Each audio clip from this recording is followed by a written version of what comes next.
دنیا کو ہے پھر مار کے روح و بدن پیش، تہذیب نے پھر اپنے درندوں کو ابھارا، اللہ کو پامر دیے مومن پہ بھروسہ، ابلیس کو یورپ کی مشینوں کا سہارا۔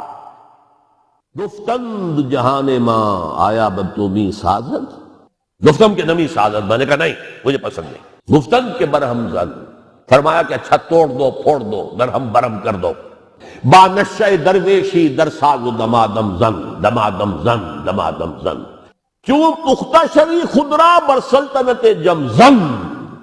نحمدہ و نصلی علی رسولہ الکریم، اما بعد فاعوذ باللہ من الشیطان الرجیم، بسم اللہ الرحمن الرحیم، رب اشرح لی صدری ویسر لی امری واحلل عقدۃ من لسانی یفقہوا قولی۔ معزز حاضرین، السلام علیکم ورحمۃ اللہ وبرکاتہ۔ آپ حضرات نے مجھے جس موضوع پر گفتگو کی دعوت دی ہے اس کا جو براڈ ٹائٹل ہے clash of civilisations and Pakistan, یعنی ہنٹنگٹن نے جو کتاب لکھی کلیش آف سویلائزیشن، اس کے ضمن میں پاکستان جو ہے وہ کہاں کھڑا ہے، کس جگہ کھڑا ہے، کیا ہمارے لیے پروز ہیں، کیا کونس ہیں، پھر اس کے نیچے 10 سب ٹائٹلز بھی ہیں۔ اصل میں میرے لیے آسانی ہو گئی ہے کہ میں انہی کے حوالے سے چند منٹ 5-5 6-6 منٹ ایک ایک کے حوالے سے گفتگو کروں تو بات اچھی رہے گی۔ سب سے پہلا سب ٹائٹل ہے back ground of debate on clash of civilisations, اور نمبر 2 ہے ہسٹری آف ویسٹرن سویلائزیشن۔ ان دونوں کو میں ایک میں جمع کر رہا ہوں۔ ویسٹرن سویلائزیشن ایک غلط اصطلاح ہے، اس لیے کہ ویسٹ میں ایک تہذیب تو وہ ہے جو آج ہے، اور اس کی عمر جو ہے وہ 250-300 برس سے زیادہ نہیں ہے۔ اس سے پہلے ویسٹ میں گریک سویلائزیشن رہ چکی ہے، رومن سویلائزیشن رہ چکی ہے، تو مختلف سویلائزیشن رہی ہیں جو اپنا اپنا وقت ختم کر کے اور پوری ختم ہو گئی۔ تو ہمیں کہنا یہ چاہیے کہ دی پریزنٹ ویسٹرن سویلائزیشن، یہ جو پریزنٹ ویسٹرن سویلائزیشن ہے اس کا بیک گراؤنڈ کیا ہے اور اس کی اساسات کیا ہیں۔ ہسٹوریکل بیک گراؤنڈ یہ ہے کہ یہ سویلائزیشن اصل میں اسلام کے زیر اثر شروع ہوئی ہے۔ اسلام کے آنے سے پہلے یورپ ڈارک ایجز میں تھا، اور وہ خود مانتے ہیں ڈارک ایجز، یہ اندھیرے کے دن تھے ان کے، نہ وہاں سائنس پڑھنے کی اجازت تھی نہ فلسفہ، دونوں جرم تھے مذہبی اعتبار سے، شدید ترین پاپائیت کا نظام، بدترین جس کو کہیں گے جبری اور ایک ڈکٹیٹوریل نظام جو ہے مذہبی، وہ وہاں نافذ تھا۔ کسی کے گھر سے اگر سائنس کی کتاب نکل آئی تو وہ گھر جلا دیا جائے گا، کسی کے گھر سے اگر فلسفے کی کتاب نکل آئی، خواہ وہ یورپین فلسفی ہی ہو، گریک فلسفی واز یورپین فلسفی، لیکن اس کا بھی گھر جلا دیا جائے گا۔ یہ حالات تھے۔ ان حالات میں اسلام داخل ہوا ہے یورپ میں، یہ 712 عیسوی 713 عیسوی میں، یعنی یوں سمجھیے کہ 8ویں صدی کے آغاز میں، 8ویں صدی جو عیسوی ہے اس کے آغاز میں، اور وہاں پر پھر اس کی ایک حکومت بہت بڑی قائم ہوئی۔ پورا آئیبیرین پیننسولا، کہنے کو لفظ اسپین جو ہے وہ ایک ملک ہے، بہت بڑا ملک ہے، اور نہ صرف آئیبیرین پیننسولا بلکہ آئیبیرین پیننسولا کو جو استھمس جوڑتا ہے بقیہ یورپ کے ساتھ، وہ پائرینیز ماؤنٹینز ہیں، اور یہ بڑا یعنی مشکل گزرنے والا راستہ ہے، دشوار گزار راستہ ہے۔ اس کو بھی کراس کیا مسلمانوں نے، ہارٹ آف فرانس تک پہنچ گئے۔ البتہ پھر ان کے بعد ایک شکست ہوئی ہے بہت بڑی 732 میں، اور وہاں سے پھر واپسی شروع ہوئی ہے۔ وہ واپسی جو شروع ہوئی ہے پھر اس میں پھر پائرینیز سے گزر کر لیکن اسپین کے اندر قدم جمائے رکھے۔ اسپین کے بڑے حصے میں 500 برس تک حکومت رہی، لیکن ویسے 800 برس تک حکومت شمار ہوتی ہے۔ فال آف گرینیڈا اگر آپ لیں گے تو وہ 1492 کا ہے، تو اس سے آپ کو اندازہ ہوگا کہ 800 برس وہاں پر حکومت رہی۔ اچھا، اس میں ایک ہسٹوریکل فیکٹر یہ ہے کہ اسپین کے فتح میں مسلمانوں کی مدد کی تھی یہودیوں نے، اس لیے کہ یہودی شدید پرسیکیوشن کا شکار تھے، شدید، اور سب سے سخت جو ان کے اوپر تعذیب تھی، سب سے سخت پرسیکیوشن وہ اسپین میں تھی۔ اسپین جو ہے وہ بہت گہرا مذہبی ملک تھا، اور آج بھی وہ بہت گہرا مذہبی ملک ہے اور ہے رومن کیتھولک 100%۔ لیکن یہ ہے کہ اس وقت جو کیفیت تھی، یہودیوں کو وہ ستاتے تھے، مارتے تھے، گیٹوز میں رکھا ہوا تھا، باقی یورپ میں بھی، لیکن سب سے زیادہ شدید معاملہ جو ہے وہ اسپین میں تھا۔ لہٰذا انہوں نے طارق بن زیاد کو راستے دکھائے، ادھر سے جاؤ ادھر آؤ، مدد کی۔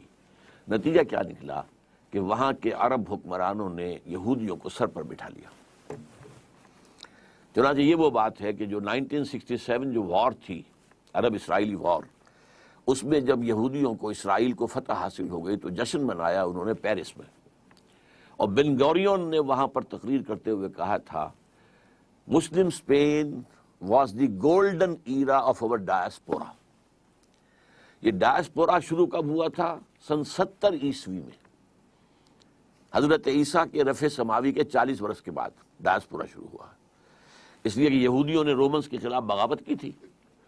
اس کے نتیجے میں پھر ٹائٹس رومن جنرل نے جو آ کر تباہی مچائی ہے، 1,33,000 یہودی ایک دن میں قتل کیے۔ اس سے آپ اندازہ کیجئے کہ ٹوٹل کتنا ہوگا ایک دن کا، 133,000، اور پھر ان کو نکال دیا، بھاگ جاؤ یہاں سے، اس ملک میں، اس خطے میں تمہارا کوئی وجود نہیں ہوگا۔ اس سے ڈائسپورا شروع ہوا۔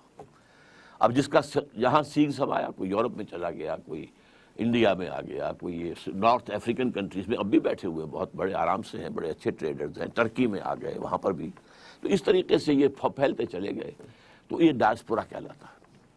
تو گولڈن ایرا جو ہے وہ ڈائسپورا کا ان کے لیے وہ اسپین ہے۔ اب جو کلچر اور جو تہذیب زبردست ہسپانیہ کے اندر ڈیولپ ہوئی، اور علمی طور پر بڑی بڑی یونیورسٹیز، کارڈووا کی یونیورسٹی، قرطبہ کی، گرناڈا کی، غرناطہ کی یونیورسٹی، ٹولیڈو، یہ یونیورسٹی تولیتلا جس کو کہتے ہیں، یہاں پر یورپ سے بھی نوجوان آتے تھے پڑھنے کے لیے۔ اور جو قریب ترین ملک ہیں 3 ہیں، پہلے فرانس ہے، پھر جرمنی، اور نیچے جو ہے ٹانگ نیچے نکل جاتی ہے اٹلی کی۔ یہ تینوں ملک جو ہیں ہسپانیہ سے قریب ترین ہیں، وہاں کا نوجوان آتا تھا۔ اور اسلام نے جو تہذیب دی تھی اس کی بنیادیں کیا تھی؟ توہمات سے نکل آؤ، اپنا موقف قائم کرو علم پر، وَلَا تَقْفُ مَا لَيْسَ لَكَ بِهِ عِلْمٌ إِنَّ السَّمْعَ وَالْبَصَرَ وَالْفُؤَادَ كُلُّ أُولَٰئِكَ كَانَ عَنْهُ مسؤولا۔ ہم نے تمہیں آنکھیں دی ہیں، سماعت دی ہے، بصارت دی ہے، دماغ دیا ہے، کمپیوٹر دیا ہوا ہے اس دماغ کے اندر، اس سے کام لو۔ صرف توہمات کے اوپر کوئی عقائد قائم کر لینا اور اپنا موقف بنا لینا جائز نہیں ہے۔ اور اس کو علامہ اقبال نے مانا ہے کہ یہ inner core of the present western civilization یہ ہے، اینڈ دس از قرآنک۔ ان کی جو مشہور کتاب ہے، لیکچرز جو ہیں 6-7 بلکہ ہیں، وہ the reconstruction of religious thought in Islam, اس کے پریفیس میں وہ لکھتے ہیں، the inner core of the present western civilization is Islamic. علم سے کے اوپر معاملہ رکھو، آنکھ کھولو، کان کھولو، دیکھو، سنو، نتیجہ نکالو، اور جو نتیجہ نکلا اسے میموری کے اندر فیڈ کر دو، پھر اور دیکھو اور سنو اور دیکھو اور محسوس کرو اور نتیجے نکالو، پرانی میموری سے اس کو جو ہے ٹیلی کرو اور نتیجہ نکالو، اور پھر دماغ میں رکھو۔ یہ تھا جو انر کور تھا عرب سویلائزیشن کا، اور اس میں فریڈم آف ریلیجن، مذہب کی پوری آزادی، برابر، کوئی تشدد کسی پر نہیں، کوئی پرسیکیوشن نہیں، کسی کے اوپر جبر نہیں۔ پھر وہاں پر مساوات، تمام مسلمان بالکل مساوی، ایک کندھے سے کندھا لگا کر۔ اگر کوئی پہلی صف کے اندر جا کر کوئی غلام بیٹھ گیا ہے تو کوئی بادشاہ بعد میں آیا ہے تو غلام کو اٹھا نہیں سکتا وہاں سے، اسے غلام کے ساتھ جو ہے ایک ہی صف میں کھڑے ہو گئے محمود و ایاس، نہ کوئی بندہ رہا اور نہ کوئی بندہ نواز۔ یہ تہذیب اسلام نے دی تھی۔ اس تہذیب کے اثرات جو ہیں، اب ہوا کیا تھا، جیسے ہمارے نوجوان جاتے ہیں یورپ میں اور امریکہ میں، اکثر و بیشتر پھر وہیں کے ہو کر رہ جاتے ہیں، اور ہمارا جو ہے برین ڈرین ہوا ہے، ٹیلنٹ ہمارا یہاں سے وہاں جا کر جو ہے وہ یوز ہو رہا ہے، اور انہیں سستا جو ہے انسانی مواد مل گیا ہے جس کو وہ استعمال کر رہے ہیں۔ لیکن یہ لوگ آتے تھے، پڑھتے تھے، واپس جاتے تھے۔ اچھا، ان لوگوں کے اندر یہودیوں نے بیٹھ کر عیسائیت سے اپنا انتقام لینے کے لیے جو اسلام کے اصول تھے ان کو مزید ایکسٹینڈ کر کے، مثلا فریڈم. اب ایک فریڈم تو کیا ہے، اسلام کا تصور یہ ہے کہ تم سب فری ہو، اللہ کے بندے ہو. You are all slaves, but not to any human being, but to Allah. تو آزادی ایک محدود آزادی ہے. آپ کو قرآن و سنت کے دائرے میں رہ کر آزادی حاصل ہوگی، اس سے زیادہ نہیں. انہوں نے مادر پدر آزادی کا تصور، لبرلزم کے انجیکشن لگا ہے آزادی. اسی طریقے سے عورت اور مرد کے درمیان مساوات، ان کے حقوق، ان کا ایک بیلنس اسلام نے دیا تھا. انہوں نے اس کو بھی، مساوات کو بھی، عورت اور مرد کی بالکل کامل مساوات قرار دے کر اور خاندانی نظام کو تباہ کرنے کا بندوبست کیا.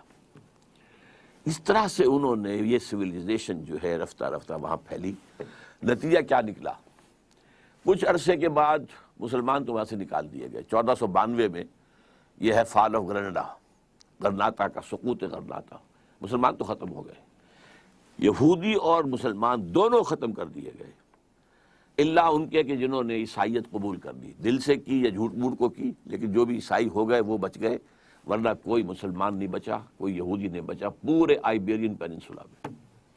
یا قتل کر دیے گئے، یا جلا دیے گئے، یا ہوائی وہ سمندری جہازوں میں بھر بھر کر انہوں نے جا کر اور شمالی افریقہ کے ساحل کے اوپر ڈمپ کر دیا. لیکن یہ فکر اور یہ تہذیب کہ جس کے جراثیم اسلام نے دیے تھے اور جو یہودیوں کے ذریعے سے پھر سینٹرل یورپ کے اندر پہنچے، یہ بڑھتے رہے، پروان چڑھتے رہے.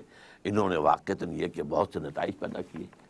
اس کے نتیجے میں وہاں دو تحریکیں ابھری. ایک ریفرمیشن، مذہبی تحریک، تحریک اصلاح مذہب.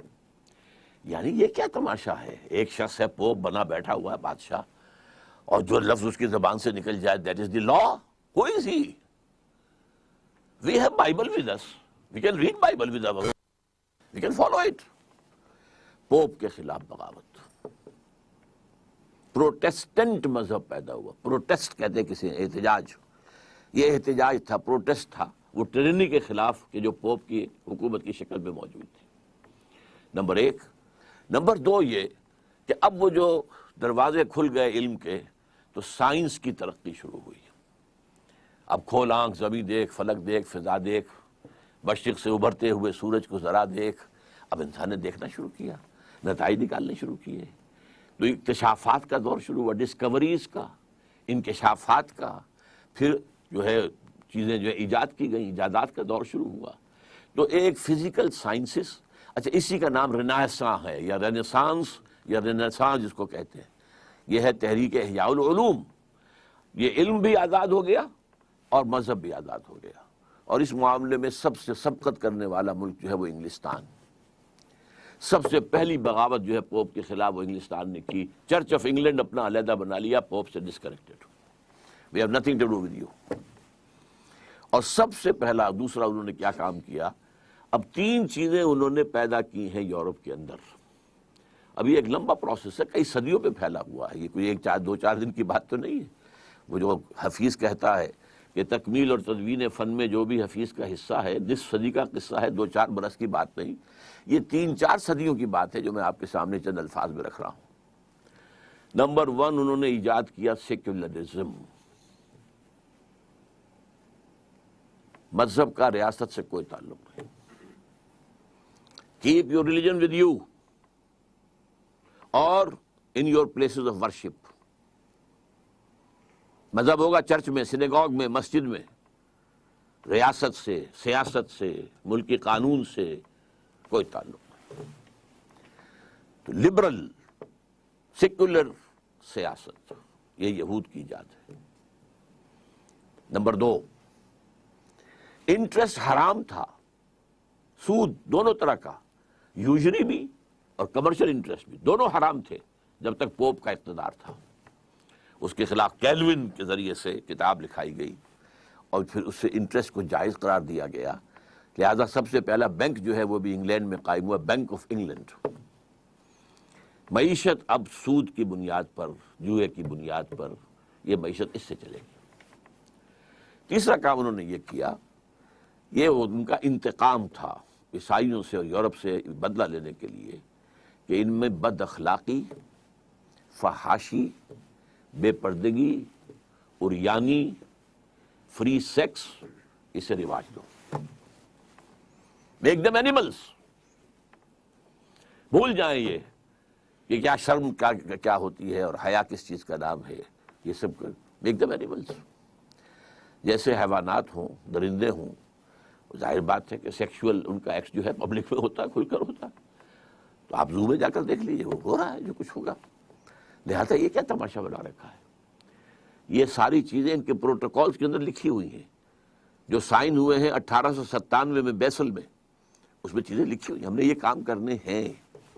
اور اسی کے بعد سے یہ سارا میڈیا کے ذریعے سے اور سنیما کے ذریعے سے یہ سارا کا سارا جو فحاشی اور بے حیائی کا، اور عورت اور مرد کی بالکل مساوات. عورت کیوں دب کر رہے؟ عورت اگر اول شادی نہیں کرے گی اور شادی کرے گی تو اس طرح کرے گی کہ آپ اگر اسے طلاق دیں گے تو آپ کی آدھی جائیداد فوراً اس کی ہو جائے گی. اور اگر ایک گھر ہے آپ کے پاس تو وہ اس کے پاس رہے گا، یو ول بی آؤٹ. تو لوگوں نے شادی کرنی چھوڑ دی. اب آپ امریکہ میں جائیے، یورپ میں جائیے، آپ کو بہت سے لوگ یہ کہتے ہوئے ملیں گے، we are living together, we are not married. بغیر کسی ویڈ لاک کے وہاں بچے پیدا ہوتے ہیں. 60% سے زیادہ بچے جو ہیں فرانس کے اندر وہ اس طرح پیدا ہوئے. اور کلنٹن نے کہا تھا، اس کا جو آخری سال تھا آفس میں ایز پریزیڈنٹ، تو جو State of the Union address اس کا ہوتا تھا سالانہ، اس میں کہا تھا کہ عنقریب ہماری قوم کی اکثریت، امریکن نیشن کی اکثریت حرام زادوں پر مشتمل ہوگی. اس کے لفظ کیا ہیں؟ Born without any wedlock. شادی کا کوئی بندھن نہیں ہے اور بچے ہو رہے ہیں. یہ 3 پرونگڈ ہے معاملہ یہ جدید تہذیب کا. چوتھا کیا ہے جو بہت اہم ہے؟ فزیکل سائنسز کا ارتقاء اور ٹیکنالوجی کا ارتقاء. ٹیکنالوجی اور فزیکل سائنسز یہ تہذیب کی ڈیفینیشن میں نہیں آتے ہیں، لیکن اس وقت یوں سمجھیے کہ پریزنٹ سویلائزیشن میں 3 ڈائمنشنز تو یہ ہو گئی جو میں نے بتایا. سیاست میں سیکولرزم، اور یہ سب سے زیادہ سوٹ کرتا ہے کس کو؟ یہودیوں کو، because they are a very minute minority. وہ کہیں اگر مذہب کا کوئی تعلق ہو، کرسچینٹی کا تعلق ہو اگر ریاست کے ساتھ، تو ان کی کیا حیثیت امریکہ میں ہوگی، کیا حیثیت برطانیہ میں ہوگی. جب مذہب کو علیحدہ کر دیا تو وہ برابر کے شہری ہیں، دے آر ایکول سٹیزنز. یہودیوں نے پھر اسی سود کے ذریعے سے بینکنگ کا نظام قائم کیا، اور اس میں انہوں نے اتنی بڑی کامیابی حاصل کی کہ وہ یورپ کے ممالک کو آپس میں لڑاتے تھے، اور جب ان دونوں لڑنے والوں ملکوں کو پیسے کی ضرورت ہوتی تھی تو ان کے بینکرز ان کو قرض دیتے تھے.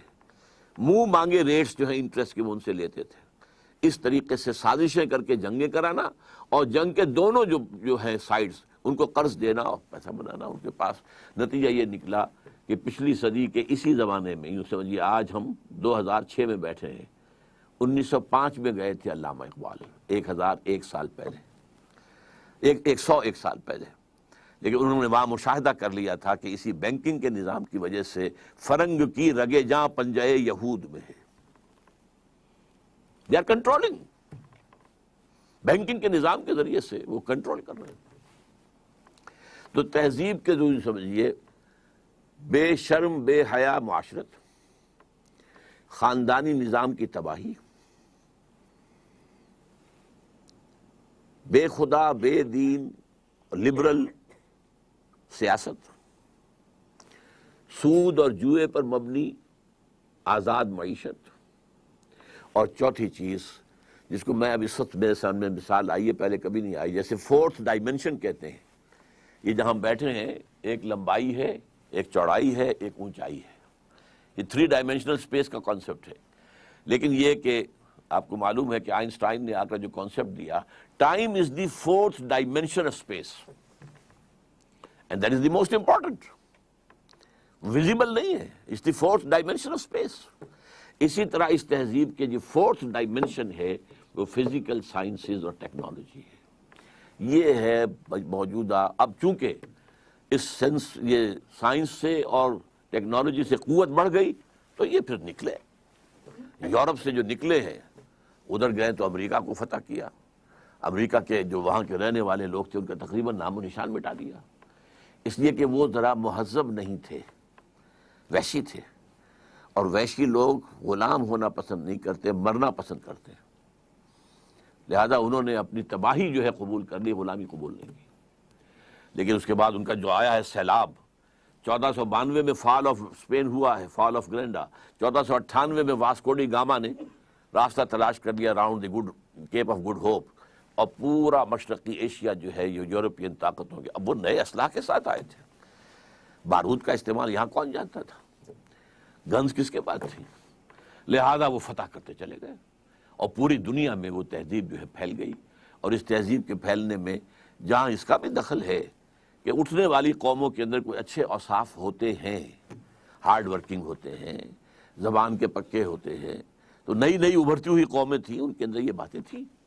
اور دوسرے یہ کہ ان کا جو اسلحہ تھا اس کی وجہ سے پوری دنیا میں نہ صرف یہ کہ وہ کولونیلزم آ گیا، بلکہ تہذیبی اعتبار سے بھی پوری دنیا غلام ہو گئی۔ So the present global civilization of the world,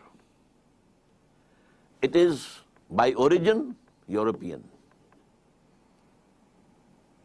but today it is global. اس میں تین چیزیں تو ان کی گلوبل ہو چکی ہیں، تین میں سے دو۔ سیکولرزم، یہ سکہ چل رہا ہے ہر جگہ پر پوری دنیا میں، انٹرسٹ اینڈ بینکنگ کی بنیاد کے اوپر معاشی نظام پوری دنیا میں ہے۔ البتہ تیسرا معاملہ جو ہے تہذیبی، جس کو اگر نیرو سینس میں تہذیب کا لفظ استعمال کیا جائے، جو خاندانی نظام ہے، شرم اور حیا ہے، شادی کا بندھن ہے، اس کا تقدس ہے، والدین کی خدمت ہے، ان کا ادب ہے، بڑھاپے میں ان کی خدمت کرنا، یہ ساری چیزیں جو ہے، یہ تیسری چیز جو ہے اس کے خلاف اب ان کی پوری طاقت لگی ہوئی ہے کہ مسلم ورلڈ میں سے ان تمام چیزوں کو بھی ختم کر دیں، واش آف کر دیں، تاکہ جیسے ہم ہیں ویسے ہی وہ ہو جائے۔ چنانچہ پہلے کائرو کانفرنس ہوئی تھی، ویمن لب کانفرنس، 5 سال کے بعد بیجنگ کانفرنس ہوئی، پھر بیجنگ +5 کانفرنس ہوئی جا کر نیو یارک میں یونائٹڈ نیشنز جنرل اسمبلی کے تحت، اور اس کا سب کا ایجنڈا کیا تھا اور کیا ان کی سفارشات ہیں؟ عورت اور مرد بالکل یکساں، نمبر 1، انہیریٹنس میں بھی اور شہادت میں بھی۔ عورت اگر اپنا جسم بیچتی ہے تو اس سے آپ برا نہیں کہہ سکتے، پروسٹیٹیوشن کوئی برائی نہیں ہے، بلکہ پروسٹیٹیوشن کا لفظ بھی اپنی لغت سے نکال دو، انہیں کہو سیکس ورکرز۔ جیسے ایک مزدور اپنی مسل پاور استعمال کرتا ہے، کسی چلا رہا ہے یا ہل چلا رہا ہے، ایسے انہوں نے اپنے جسم کا ایک حصہ استعمال کیا ہے اور پیسے لیے ہیں، تو what blame? They are sex workers, not prostitutes۔ پھر ہومو سیکشولیٹی، اس کو بھی ایک نارمل انکلینیشن مانا جائے، یہ نہیں ہے کہ فطرت سے کوئی فرار ہے اور فطرت سے کوئی دور، نہیں، نارمل ہے۔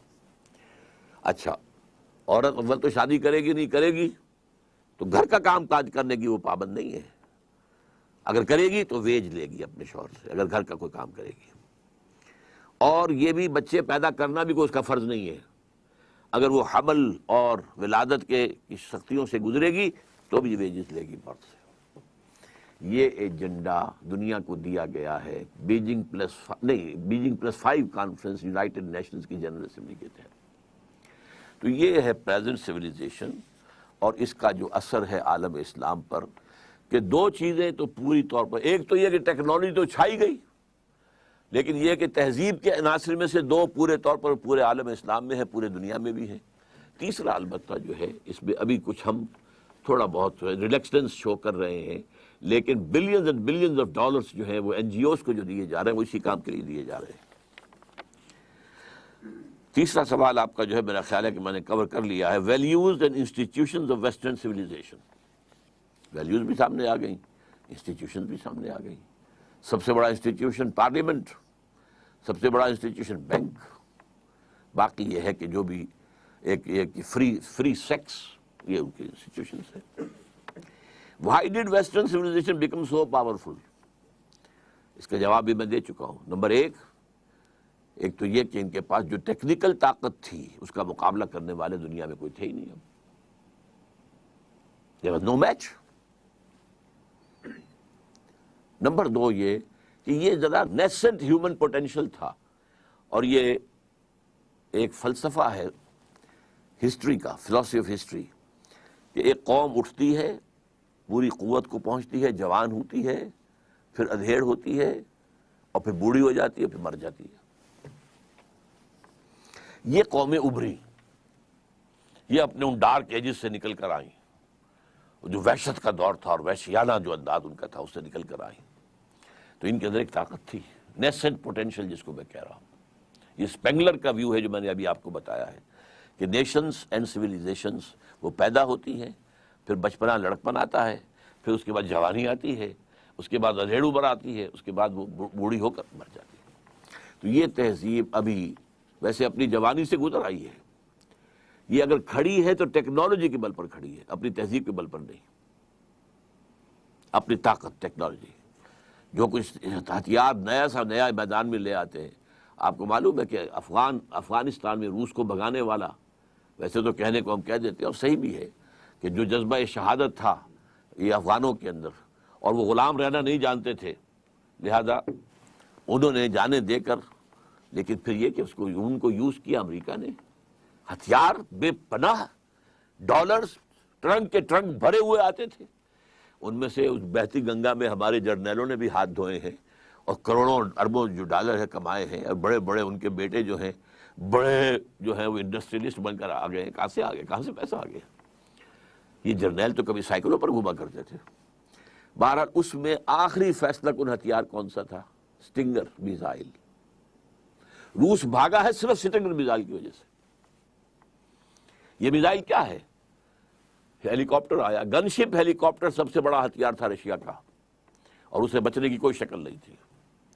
ایسے بھی وہ بم لے آیا تھا کہ اگر جو بم آ کر پھٹے گا پہاڑ کے اوپر لگے گا، وہ پھٹے گا نہیں، بلکہ اس کا برما چلنا شروع ہو جائے گا، اور وہ اس کو کھودتے ہوئے اندر پہنچ جائے گا، جہاں جا کر خلا آئے گا تب پھٹے گا، یعنی جہاں غاروں میں چھپے ہوئے ہوتے تھے افغان مجاہدین وہاں جا کر پھٹے گا۔ یہ ہتھیار روس کے پاس تھا، لیکن سٹنگر میزائل اس کا علاج ہی کوئی نہیں۔ وہ تو پیچھا کرتا تھا، یہ نہیں کہ آپ نے میزائل پھینکا ہے، لگ گیا تو لگ گیا، نہیں گیا تو گیا، نہیں، بلکہ وہ جائے گا، وہ ہیٹ کے ساتھ ساتھ جدھر جدھر وہ جہاز جا رہا ہے یا جدھر جدھر ہیلی کاپٹر جا رہا ہے وہ جائے گا، جا کے ٹریٹ کرے گا، اسے بھاگا۔ آپ کو معلوم ہے کہ فرسٹ گلف وار کے اندر جو نیا ہتھیار لے کر آیا تھا امریکہ، ایک تو یہ کہ اس کے جو جائنٹ بامبرز تھے، جو جہاز آئے تھے، اور جس طرح اس نے وہاں ان کی ساری کی ساری کمیونیکیشن کو جیم کیا، یہ سب ٹیکنالوجی تھی نا۔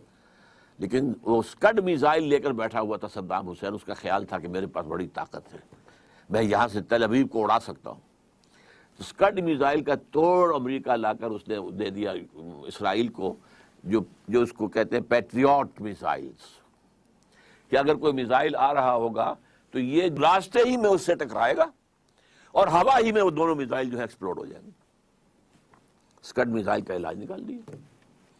اب پتہ نہیں اور کیا کیا ہتھیار ان کے پاس ہے، لیکن اس وقت ان کی تہذیب، اگر کہیں اسے تہذیب، ورنہ تو واقعہ یہ ہے کہ جو علامہ اقبال نے کہا تھا کہ دیار مغرب کے رہنے والوں، خدا کی بستی دکان نہیں ہے، کھرا جسے تم سمجھ رہے ہو وہ اب ذرے کم عیار ہوگا، تمہاری تہذیب اپنے خنجر سے آپ ہی خودکشی کرے گی، جو شاخ نازک پہ آشیانہ بنے گا ناپائیدار ہوگا۔ یہ جو پروفیسی کہہ لیجئے اقبال کی طرف سے جو پیشن گوئی تھی 100% پوری ہو چکی ہے، تہذیب مغربی مر چکی ہے، یہ صرف سائنس اور ٹیکنالوجی کے بل پر کھڑی ہوئی ہے۔ اور اس کی مثال میں دیا کرتا ہوں، جیسے حضرت سلیمان کا آپ نے سنا ہی ہوگا کہ وہ ایک عصا کے ٹیک لگا کر کھڑے رہے، اور جنات کو جو بھی کام دیا گیا تھا اس کو سپروائز کرتے رہے، اسی حالت میں انتقال ہو گیا، جان نکل گئی، لیکن کھڑے رہے، وہ لاش کھڑی رہی، یہاں تک کہ دیمک نے چٹ کیا ہے عصا کو، عصا گرا ہے تو حضرت سلیمان علیہ السلام کی لاش گری ہے۔ اسی طرح دیمک چٹ کر چکی ہے اس تہذیب کو، جس کا سب سے بڑا مگر میں آپ کو بتا چکا ہوں کہ ان قریب ہماری قوم کی اکثریت جو ہے وہ حرامزادوں پر مشتمل ہوگی۔ دس از دیئر سویلائزیشن۔ اور شادی کے لیے کئی مرتبہ بش نے تقریر ہے کہ شادی کرو، شادی کرو، کوئی شادی کرنے کو تیار، وائی خامخواہ اس بندھن میں بندھے ہم، عورت کو لاکھ ضرورت ہے، اگر وہ آئے میرے ساتھ رہے، بچے بھی ہوتے رہیں گے، but I am not going to sign the marriage document, why should I? یہ ہے تہذیب۔ تو تہذیب مر چکی ہے، ٹیکنالوجی کے بل پر کھڑی ہوئی ہے. تو why did western civilization become so powerful? اس کا جواب آ گیا. How other civilization responded to western challenge. اصل میں اس کے ضمن میں ہنٹنگٹن کا حوالہ دوں گا. ہنٹنگٹن نے جو کلیش آف سیویلائزیشن میں بات لکھی ہے وہ یہ ہے کہ اس وقت دنیا میں کل 8 تہذیبیں ہیں. بلکہ حوالہ دیا ہے اس نے ٹوائن بی، جو اس دور کا سب سے بڑا فلسفی ہے، تاریخ کا، فلسفہ تاریخ کا ماہر. اس نے گنوایا ہے 20 سیویلائزیشن دنیا میں پیدا ہوئی ہیں، 12 مر چکی ہیں، ختم ہو چکی ہیں. اب موہنجو دڑو کی بھی تو کوئی سیویلائزیشن ہوگی نا. آخر عراق کے اندر نیبوکڈنیزر کے دور کے بھی جو ہے اس سے بھی پہلے کی بھی سیویلائزیشنز تھی نا. تو 12 تو ختم ہو چکی ہیں، 8 موجود ہیں. ان میں سے 6 ہمارے ساتھ 5 کمپیٹیبل ہیں. ایک ہماری اپنی تہذیب اور 5 اور یہ کمپیٹیبل ہیں. ان کی طرف سے کوئی ریزسٹنس نہیں ہے. مثلا سب سے بڑا ہمارے سامنے مثال ہے انڈین سیویلائزیشن. معلوم ہوتا ہے کہ بہن ہے، وہی ناچ گانا، رقص و سرود، شراب نوشی، یہ وہ سب کچھ، بے حیائی جو بھی تھا. ان کے ہاں شادی کا بندھن تھا، عورت کا ایک معاملہ تھا، وہ بھی اب ختم ہو رہا ہے. تو اس نے یہ کہا تھا کہ یہ جو 6 ہیں سیویلائزیشنز، ان میں سے 5 کو تو 7 سیویلائزیشن جو مزید ہیں، ہماری ایک اور 6 اور 2، ان میں سے 2 وہ ہیں کہ جو ہمارے ساتھ ایسیمولیٹ نہیں ہو سکتی. ایک Muslim civilization of the Muslims, Islamic civilization, اور دوسرے ہے کنفیوشین سیویلائزیشن آف چائنا. اچھا، یہ بات میں نے پہلی مرتبہ اس سے سنی ہے. میرا مطالعہ نہیں ہے، نہ میں چین گیا ہوں، نہ مجھے وہاں کے حالات معلوم ہیں.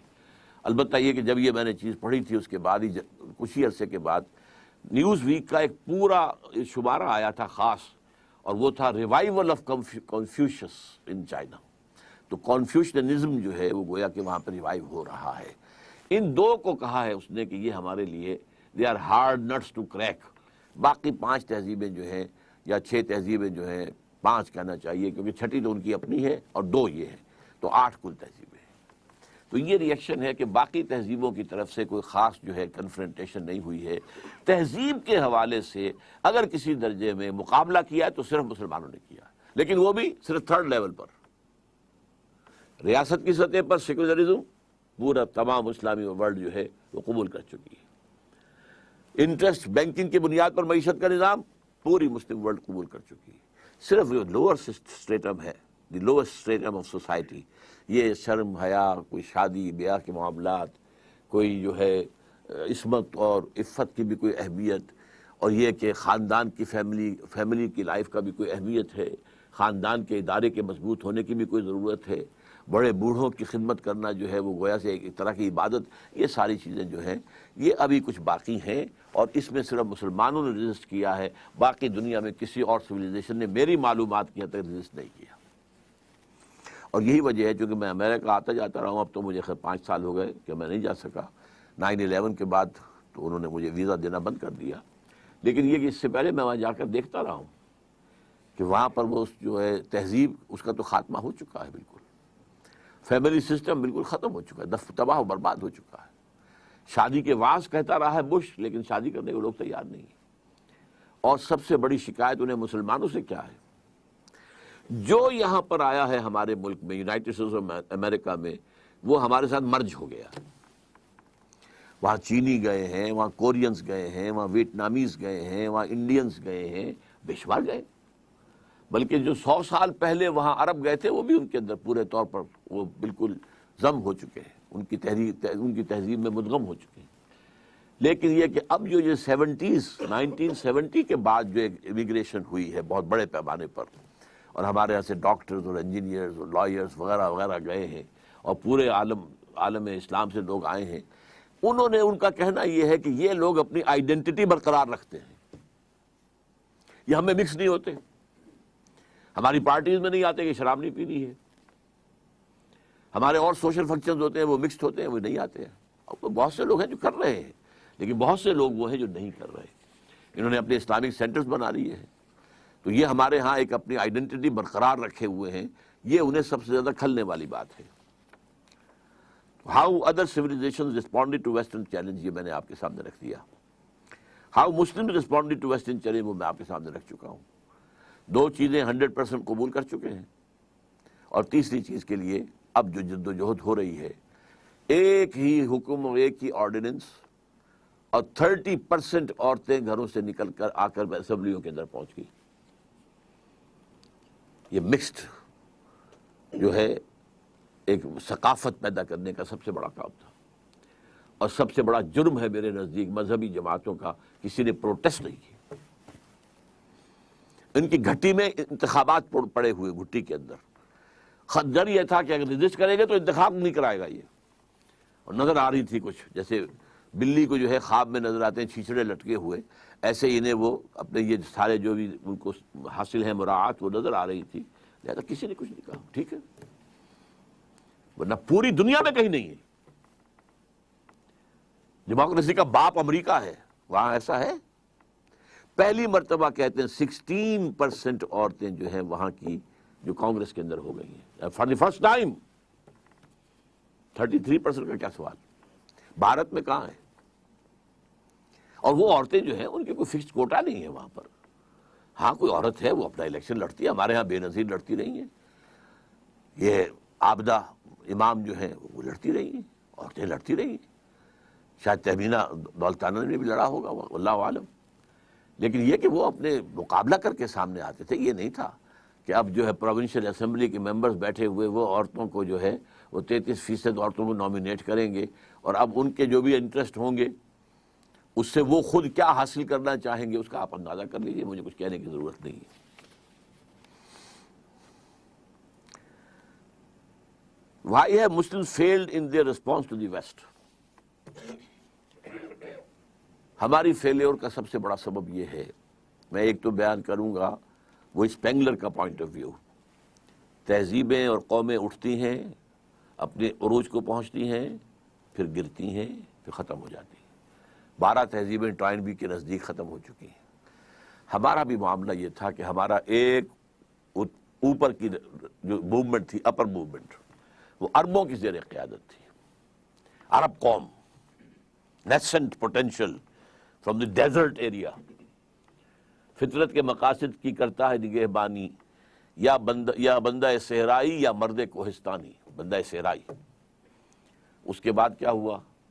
اسلام تو خلافت راشدہ کے بعد سے ڈکلائن شروع ہو گیا، ملوکیت آ گئی، وہ اسلام کا نظام شورائی جو ہے حکومت کی سطح پر ختم ہو گیا.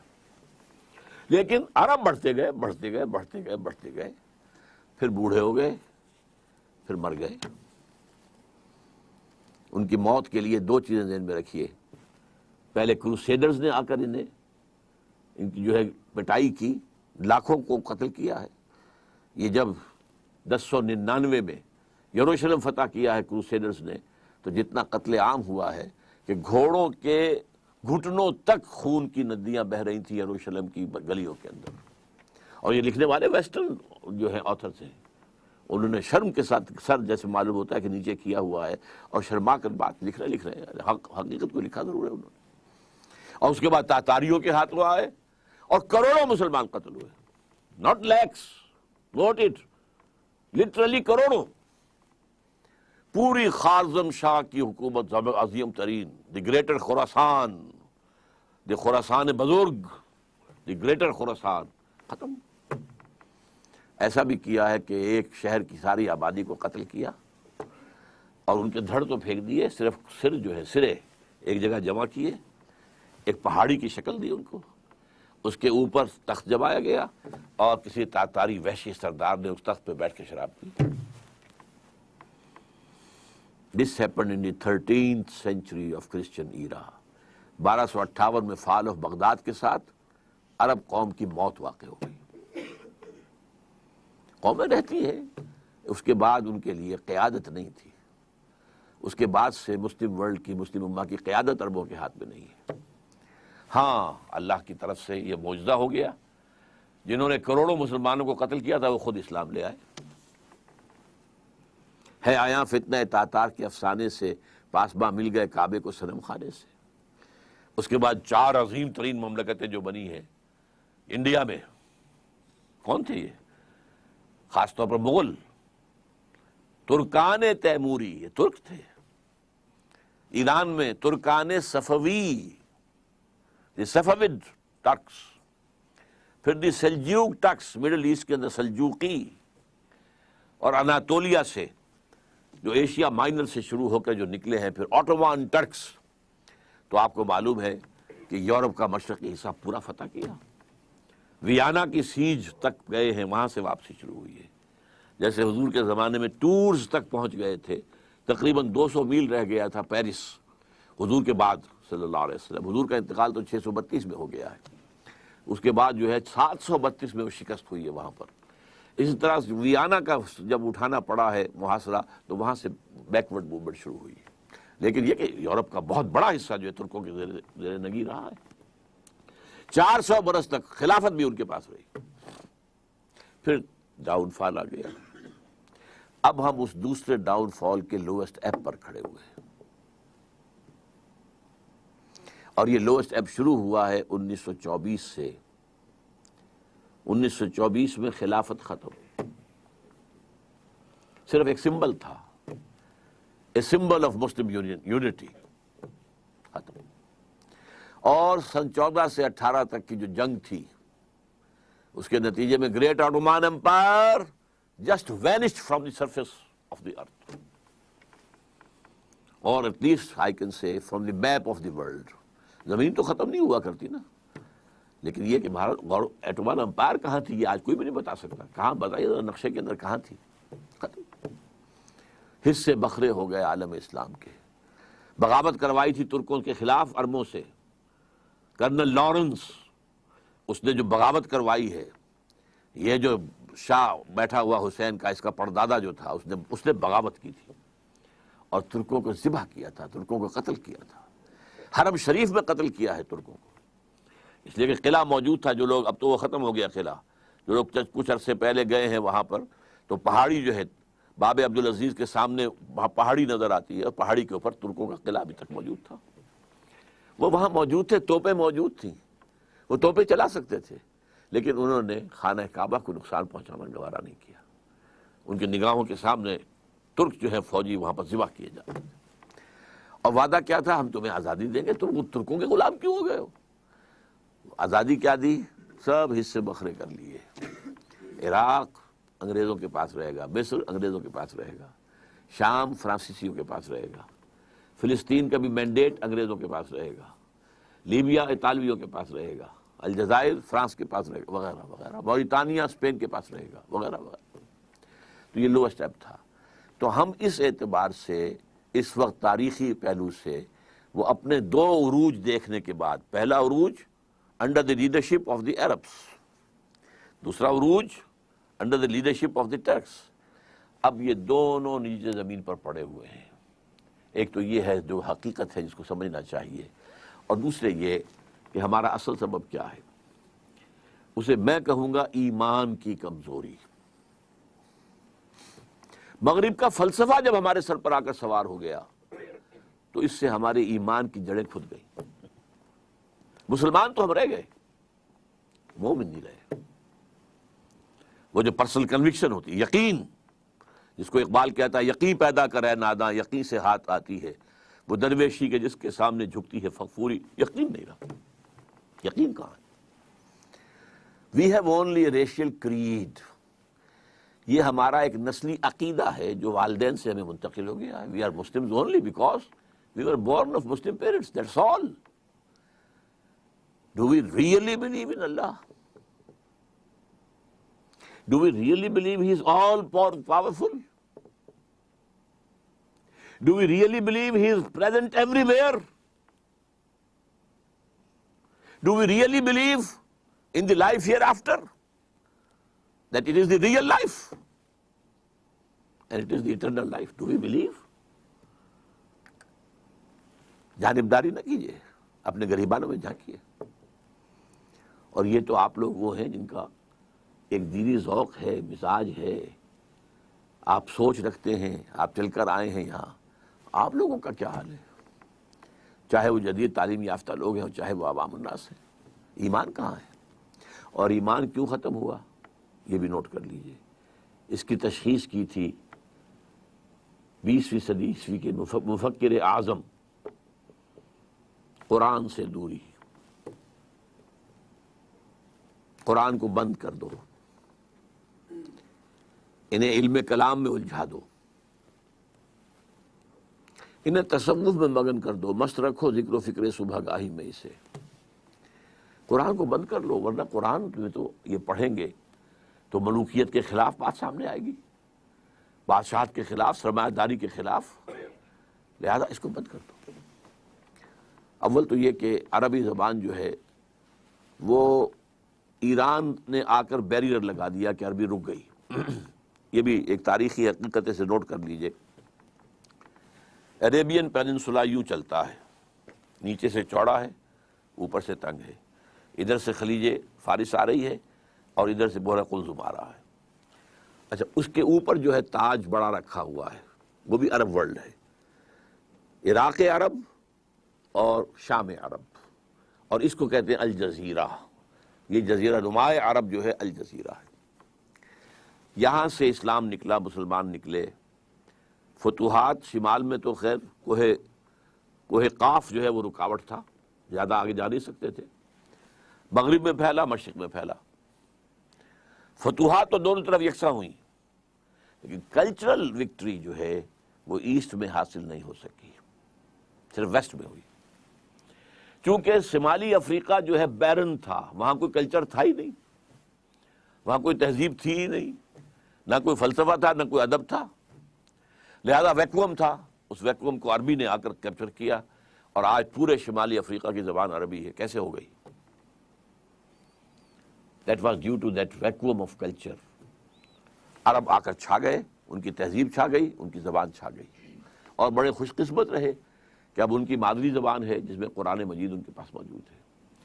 مشرق کی طرف جب بڑھے ہیں، عراق سے نکل کر، شام سے نکل کر گئے مغرب کی طرف، عراق سے نکل کر آئے مشرق کی طرف، جو ایران ہے اس کا اپنا کلچر تھا، اس کی تہذیب تھی، اس کی زبان تھی، اس کا لٹریچر تھا، اس کی شاعری تھی، اس کا فلسفہ تھا، لہذا کلچرلی اسلام ایران کو فتح نہیں کر سکا،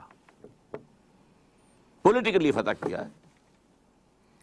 اور اس کے بعد ٹیکس آ گئے، انہوں نے بھی پرشین اختیار کیے۔ ہمارے ہاں جو 800 برس حکومت رہی ہے تو Persian was the official language, not Arabic. عربی جاننے والے جو ہیں وہ تو صرف چند مولوی لوگ ہوتے تھے، اور وہ بھی عربی کہاں جانتے تھے، وہ تو فقہ پڑھتے تھے اصل میں۔ اس لیے کہ 3 عہدوں کے لیے آدمی درکار تھے، سول سروس تھی یہ ان کی، مسلمان حکومتوں کی، کہ انہیں قاضی چاہیے، magistrates, they must be expert in law, مفتی چاہیے، یورس کنسلٹنٹس، مفتی، اور خطیب چاہیے جامع مسجدوں کے لیے۔ اس کے لیے انہوں نے نظام بنایا، ایک تعلیمی نظام، اس میں زیادہ زور نہ عربی زبان پر ہے نہ قرآن پر ہے، سارا زور فقہ پر ہے۔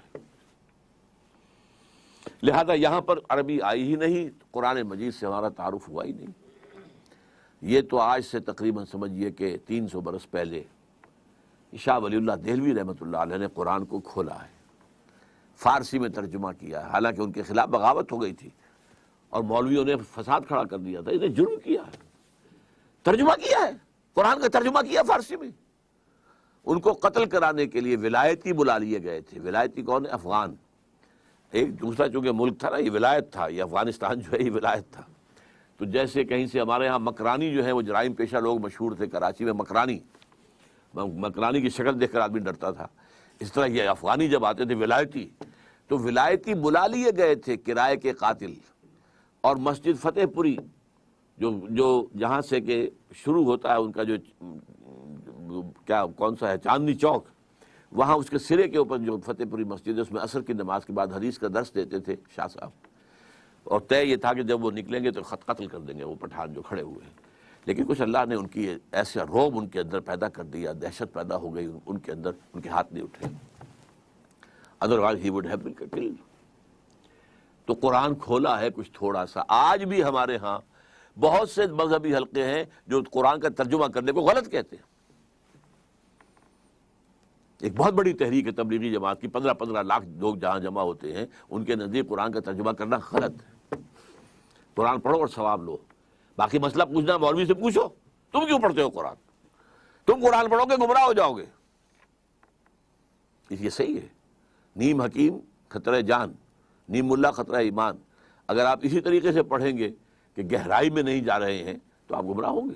یضل بہ کثیرا و یہدی بہ کثیرا، قرآن مجید کی یہ شان قرآن خود بیان کرتا ہے۔ اللہ تعالیٰ اسی کے ذریعے سے بہت سو کو گمراہ کر دیتا ہے، اسی کے ذریعے سے بہتوں کو ہدایت دیتا ہے۔ تو ایک حد تک ان کی بات صحیح ہے، لیکن اگر اس خطرے سے آپ قرآن کو بند رکھیں گے تو قرآن ہی سے ایمان پیدا ہوتا ہے، اور وہ ایمان پیدا ہوگا تو پھر دوبارہ اسلام زندہ ہوگا، ورنہ ممکن نہیں ہے۔ What is the role of Pakistan in crafting this answer? What is, بس میں غلط سمجھوں گا، what was؟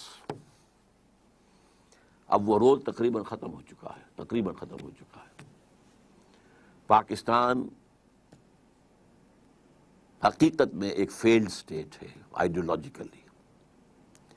پاکستان کا خواب دیکھا تھا کس نے؟ اقبال نے۔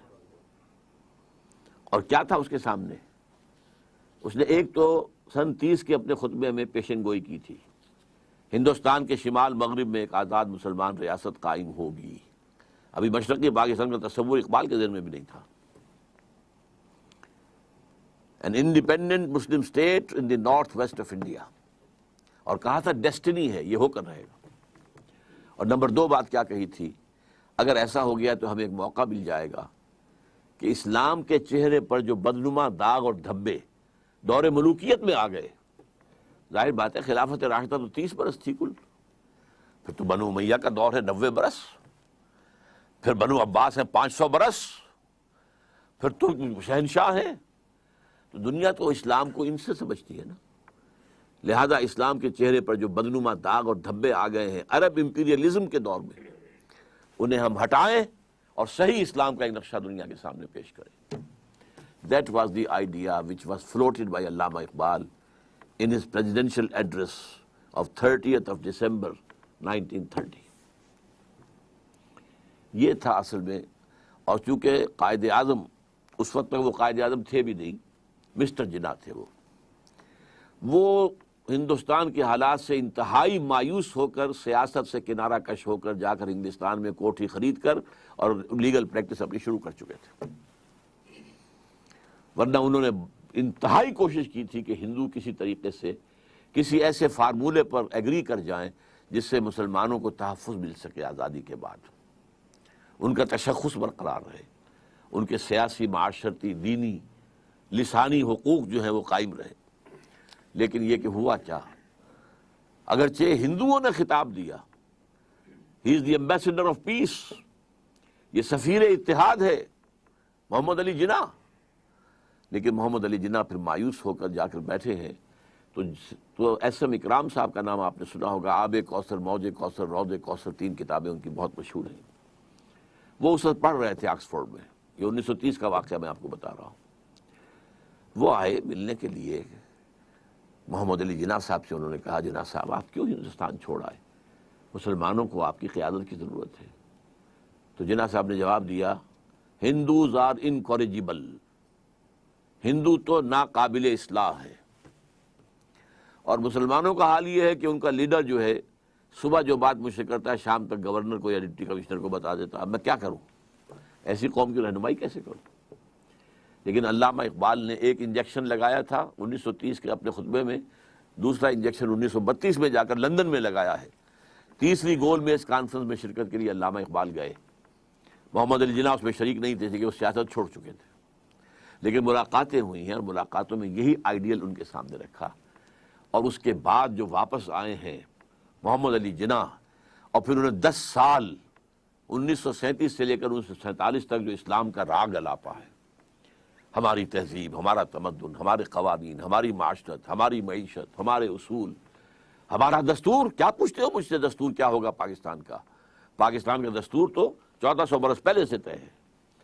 یہ جو راگ الاپا ہے، بلکہ میں نے ایک دفعہ استعمال کیا تھا لفظ کہ قوالی گائی ہے اسلام کی، اس پر ہم ایک کتاب مرتب کر کے انشاءاللہ جلدی شائع ہو جائے گی، لیکن لوگ بھول گئے۔ وہ ایک تقریر جو ہے 11 اگست 1947 کی، کو اس کو تو ایک جملے کو لیے پھرتے ہیں، لیکن یہ کہ پورے 10 برس بلکہ پاکستان بننے کے بعد بھی 1.5 برس جو اور مزید انہیں ملا ہے، جتنی تقریریں انہوں نے کی ہیں، اسلام کا نظام یہاں ہم نے اسلام کا قائم کرنا، یہ تھا رول جس کے لیے پاکستان بنا تھا۔ We have utterly failed۔ ظاہر بات ہے پاکستان کی بنیاد نسل پر نہیں ہے، رنگ پر نہیں ہے، زبان پر نہیں ہے۔ نیشنلزم دنیا میں ان تین چیزوں کی بنیاد پر ہوتا ہے۔ یہ تو اس مسلم نیشن ہوڈ، ہم جو ہیں ہم وطن کی بنیاد پر قوم نہیں ہیں، نسل کی بنیاد پر قوم نہیں ہیں، ہم زبان کی بنیاد پر قوم نہیں ہیں، بلکہ ہماری قومیت جو ہے وہ ہمارے دین، ہمارے مذہب کی بنیاد پر ہے۔ یہی تھا نا جو راگ الاپا تھا۔ یہ ہے جو رول پاکستان کے لیے تھا، لیکن ہم اس رول کو ختم کر چکے ہیں، بلکہ اس رول کو رول بیک کر چکے ہیں، وہ ختم ہو چکا۔ اس لیے اگرچہ ابھی اللہ تعالیٰ کی طرف سے بھی کوئی معجزہ رونما ہو سکتا ہے، کبھی بھولی ہوئی منزل بھی یاد آتی ہے انسان کو، شاید کہ کوئی معجزہ ہو جائے، شاید کہ ان جماعتوں کو جو انتخابی الیکشن کے اندر، سیاست کے اندر اس کی دلدل میں پھنس کر رہ گئی ہیں، شاید کہ ہوش آ جائے کہ یہ طریقہ نہیں ہے اسلام کے لیے کام کرنے کا، شاید کہ وہ اس کے لیے ایک عوامی انقلابی تحریک اٹھانے کے لیے تیار ہو جائے، شاید کہہ رہا ہوں، شاید ہو جائے۔ اللہ تعالیٰ کر سکتا ہے، اللہ تعالیٰ دلوں کو بدل سکتا ہے، اللہ تعالیٰ جو ہے لوگوں کے رخ کو تبدیل کر سکتا ہے۔ بہرحال اگر ہو جائے تو اللہ کا فضل ہوگا، کرم ہوگا، اس کا رحم ہوگا، اس کی معافی ہوگی، اس کا درگزر کرنے کا معاملہ ہوگا، لیکن بحالات موجودہ given facts on the grounds جو ہیں اس میں اس کا کوئی امکان نظر نہیں آ رہا۔ تو what is the role of Pakistan in crafting this answer? تو میں اس کا جواب دے رہا ہوں، what was the role of Pakistan, جو کہ ہم تقریباً کھو چکے ہیں۔ یہی وجہ ہے کہ اب قوم نہیں رہی، قومیتوں میں تقسیم ہو چکے ہیں۔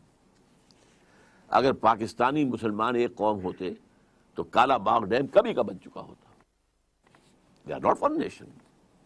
سندھی کسی شکل میں مر جائیں گے، جانے دے دیں گے، لیکن کبھی گوارا نہیں کریں گے، برداشت نہیں کریں گے، نام سننے کو تیار نہیں، کوئی دلیل سننے کو تیار نہیں۔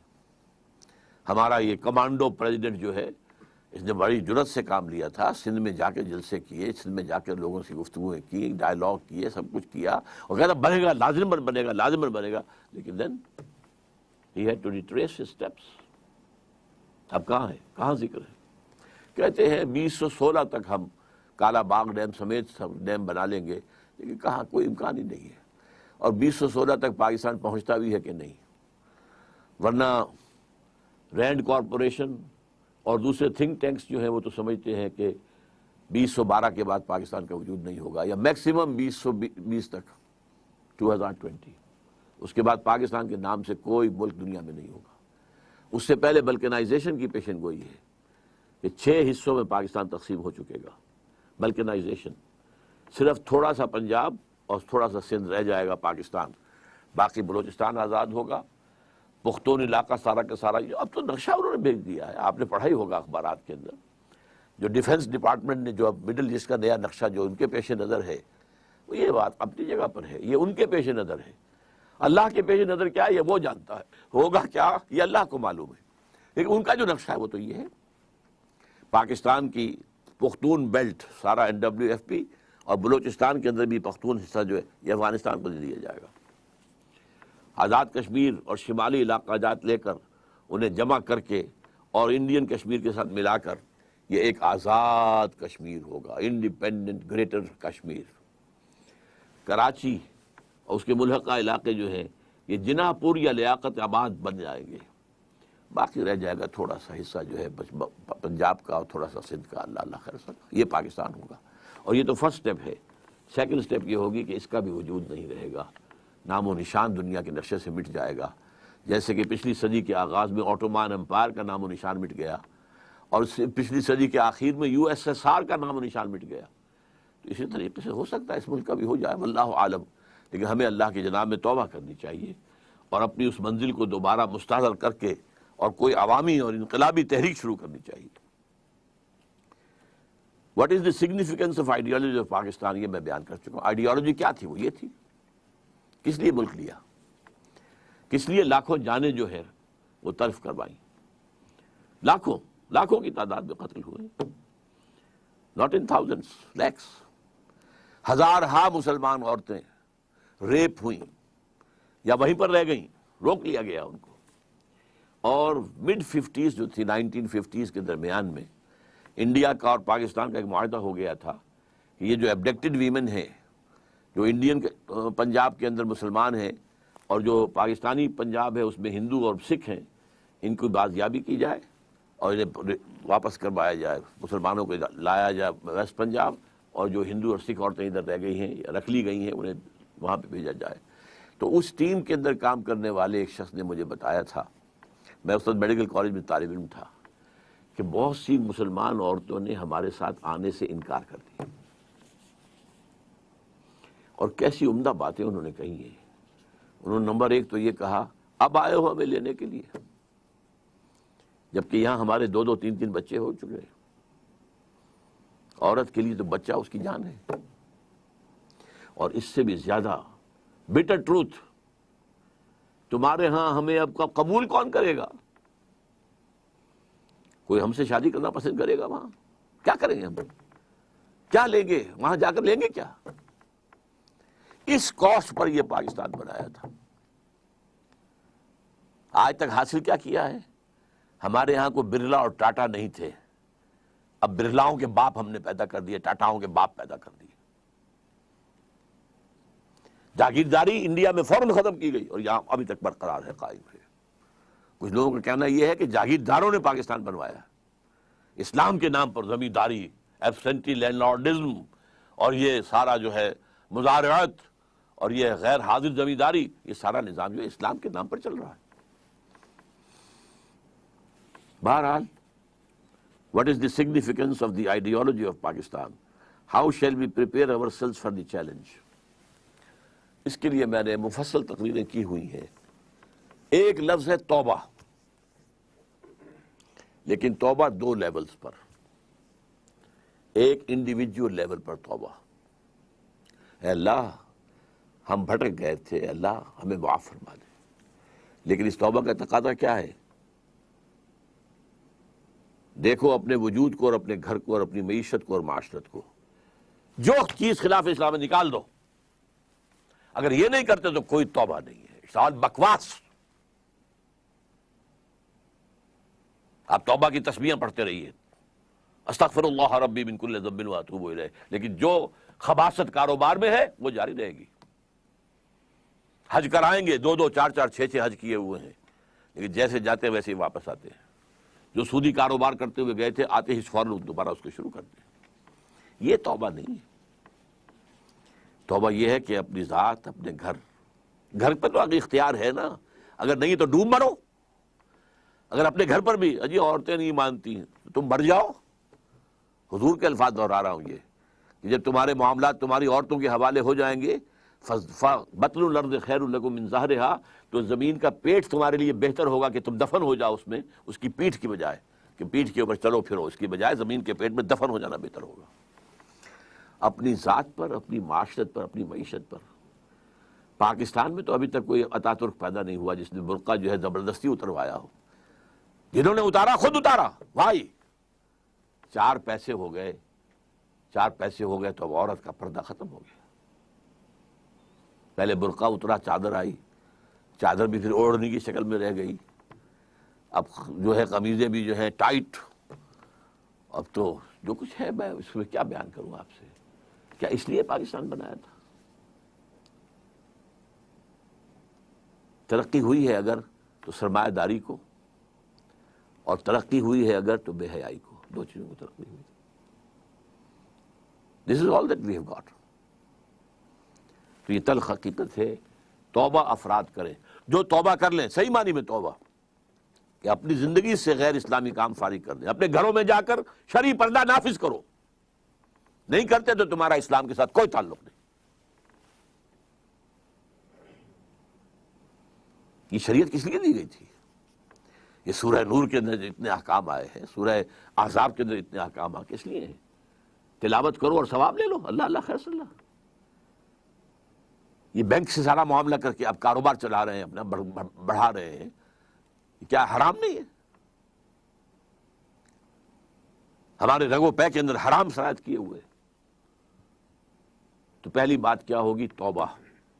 لیکن توبہ اس عمل کے ساتھ توبہ، اور پھر باہم جڑ جائیں کسی ایک شخص سے بیعت کریں جس پر اعتماد ہو، جس کے اخلاق پر، جس کے کردار پر، جس کی سیرت پر، جس کی دیانت پر، جس کی سنسیریٹی پر اعتماد ہو، بیعت کریں، جو تم حکم دو گے کریں گے۔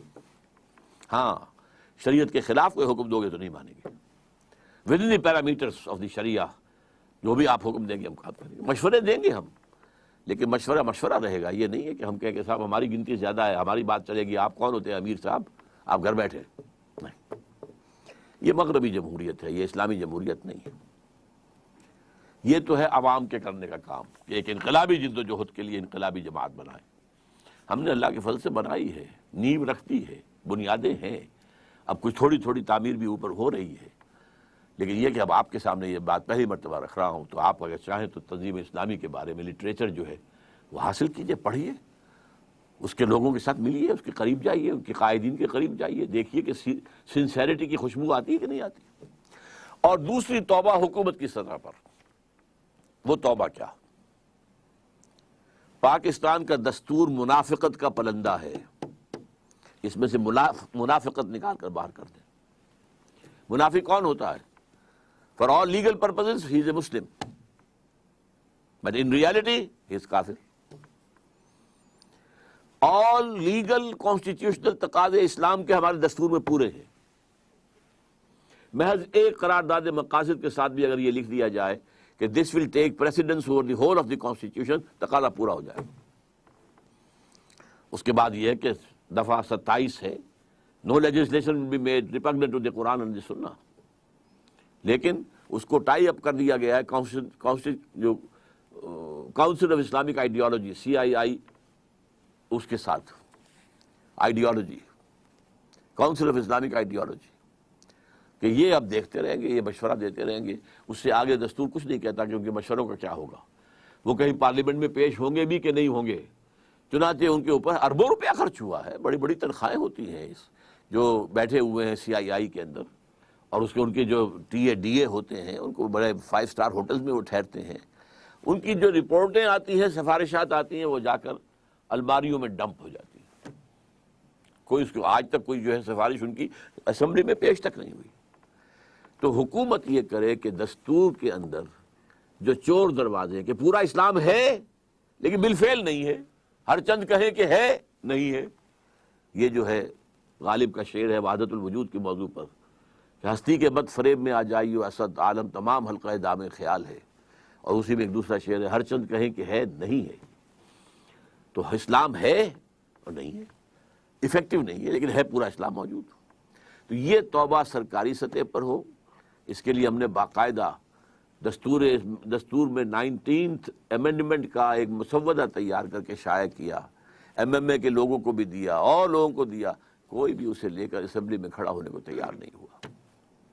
بہرحال یہ دو کام اگر ہو جائیں، اگر اللہ تعالیٰ کی مشیت جو ہے اس میں ہو اور اللہ ہمیں توفیق دے دے عوامی سطح پر بھی، حکومت کی سطح پر بھی، تو شاید کہ حالات کا رخ بدل جائے، ورنہ مجھے تو تباہی نظر آ رہی ہے۔ اقول قولی ھذا واستغفر اللہ لی ولکم ولسائر المسلمین والمسلمات۔ اب آپ لوگ جو سوالات کرنا چاہیں کیجیے۔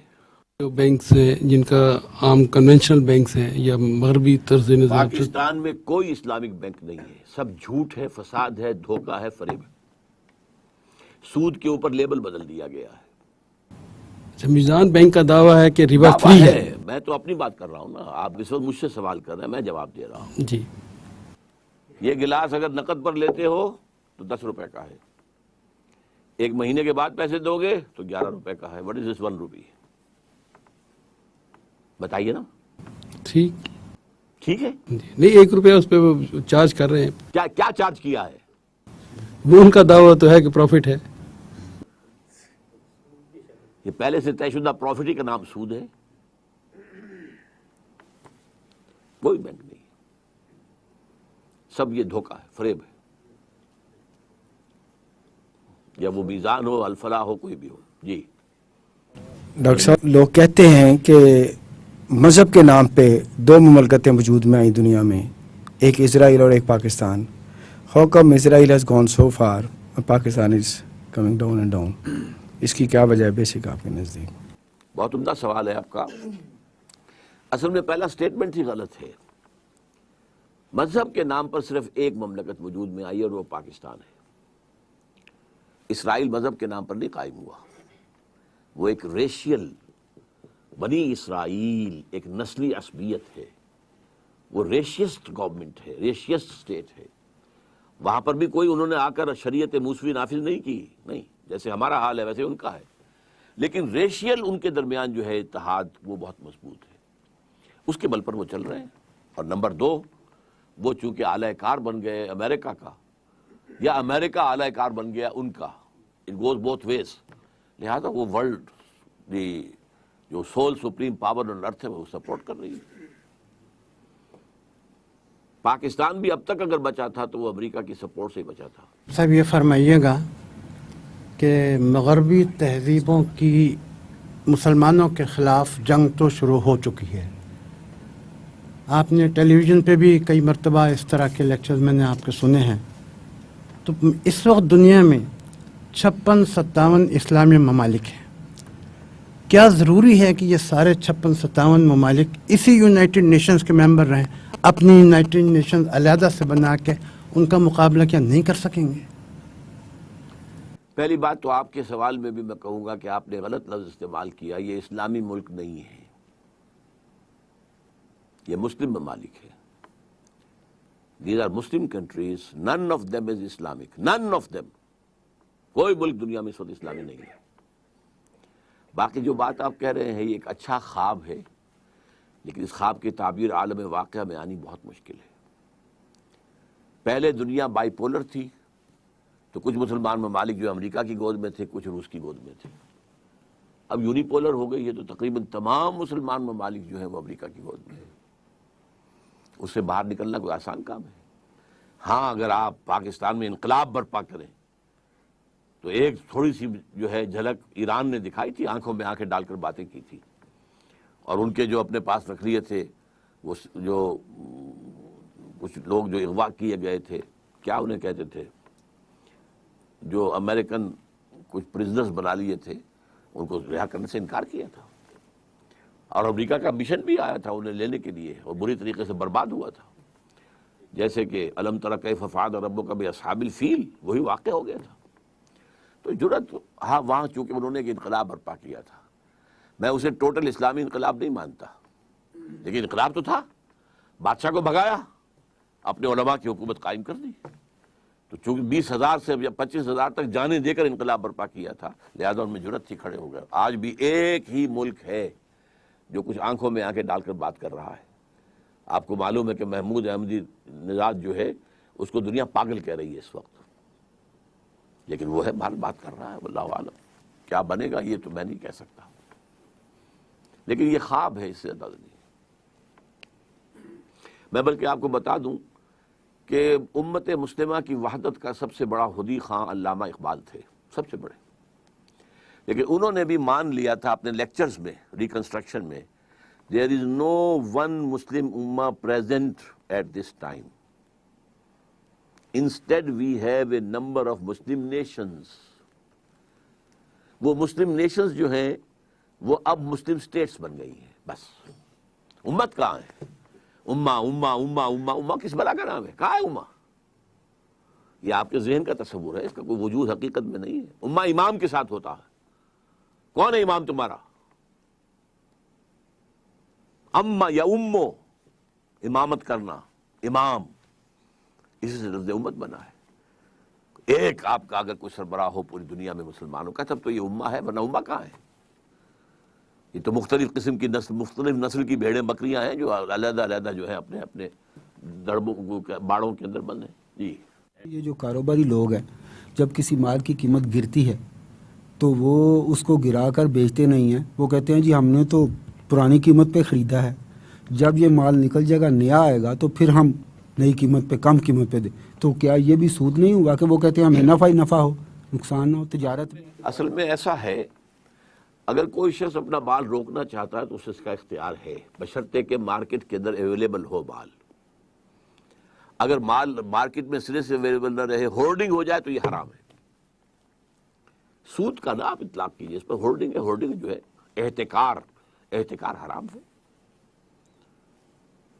ویسے تو یہ ظاہر بات ہے کہ ایک شخص جو ہے اس نے اپنے اسٹور کے اندر اتنے ہزار من جو ہے گندم رکھی ہوئی ہے بیچنے کے لیے، لیکن یہ ہے کہ یہ نہیں ہے کہ بازار میں گندم اویلیبل نہیں ہے، بازار میں گندم مل رہی ہے، اس وقت تک اسے آپ احتکار نہیں کہیں گے. لیکن یہ ہے کہ اگر گندم نہ مل رہی ہو اور آپ روک کر بیٹھے رہے تو یہ احتکار ہے اور یہ حرام ہے. جی یہ معلوم کرنا چاہوں گا کہ ابھی جو میں نے سوال کیا تھا اس کے جواب میں آپ نے فرمایا کہ کہاں ہے امت، کہاں ہے امہ، تو پھر آپ کا اپنا جو نظریہ خلافت ہے اس کی کیا حیثیت رہ جاتی ہے جب یہاں نہ کوئی امت نہ ہو؟ بالفعل تو نہیں ہے نا، اس کو تو قائم کرنا پڑے گا. حضور صلی اللہ علیہ وسلم ایک آدمی تھے جنہوں نے دعوت شروع کی. He was all alone. کوئی امت تو نہیں تھی. He created an ummah جو ایک جماعت کی شکل میں تھی پہلے. حزب اللہ، اولئک حزب اللہ، الا ان حزب اللہ هم المفلحون فإن حزب اللہ هم الغالبون. اس حزب اللہ نے قربانیاں دیں، جانیں دیں، گھر بار چھوڑے، سب کچھ کیا، تکلیفیں سہیں، اور اس کے بعد اللہ تعالیٰ نے انہیں فتح دی، انقلاب برپا ہو گیا. پھر وہ امت پھیل گئی تو امت بن گئی. ورنہ آج کہاں ہے؟ آج تو امت نہیں ہے. آج آپ کو ریکنسٹرکٹ کرنی ہوگی امت. پھر اسی طرز پر دعوت، اسی انقلاب کی دعوت، اسی ایمان کی دعوت، اسی بنیاد پر جماعت، بیعت کی بنیاد پر، اور پھر یہ کہ وہ جد و جہد کر کے، قربانیاں دے کر، جانیں دے کر انقلاب برپا کریں. تو that will be the beginning of a new Muslim امہ. نہیں 56-57 خلیفے ہوں گے کیا ہوگا؟ اصل میں آپ ڈسکشن شروع کر رہے ہیں، یہاں تو سوال کرنے کا موقع ہے. 56-57 نہیں ہوں گے. اگر کسی ایک جگہ پر بھی وہ قائم ہو گیا، فرض کیجئے اللہ تعالی ہمیں توفیق دے دے، تو خود بخود دوسرے لوگ جو ہے اس کو قبول کریں گے، مرج کریں گے. یہ اگر ایک جگہ بھی ہو جائے، صحیح اسلامی نظام ہو، وہ دھوکہ نہ ہو. یہ نہ ہو ضیاء الحق والی زکوٰۃ کہ سود میں سے کچھ فیصد کاٹ لیا، زکوٰۃ کا نام رکھ دیا اس کا. یہ زکوٰۃ نہ ہو.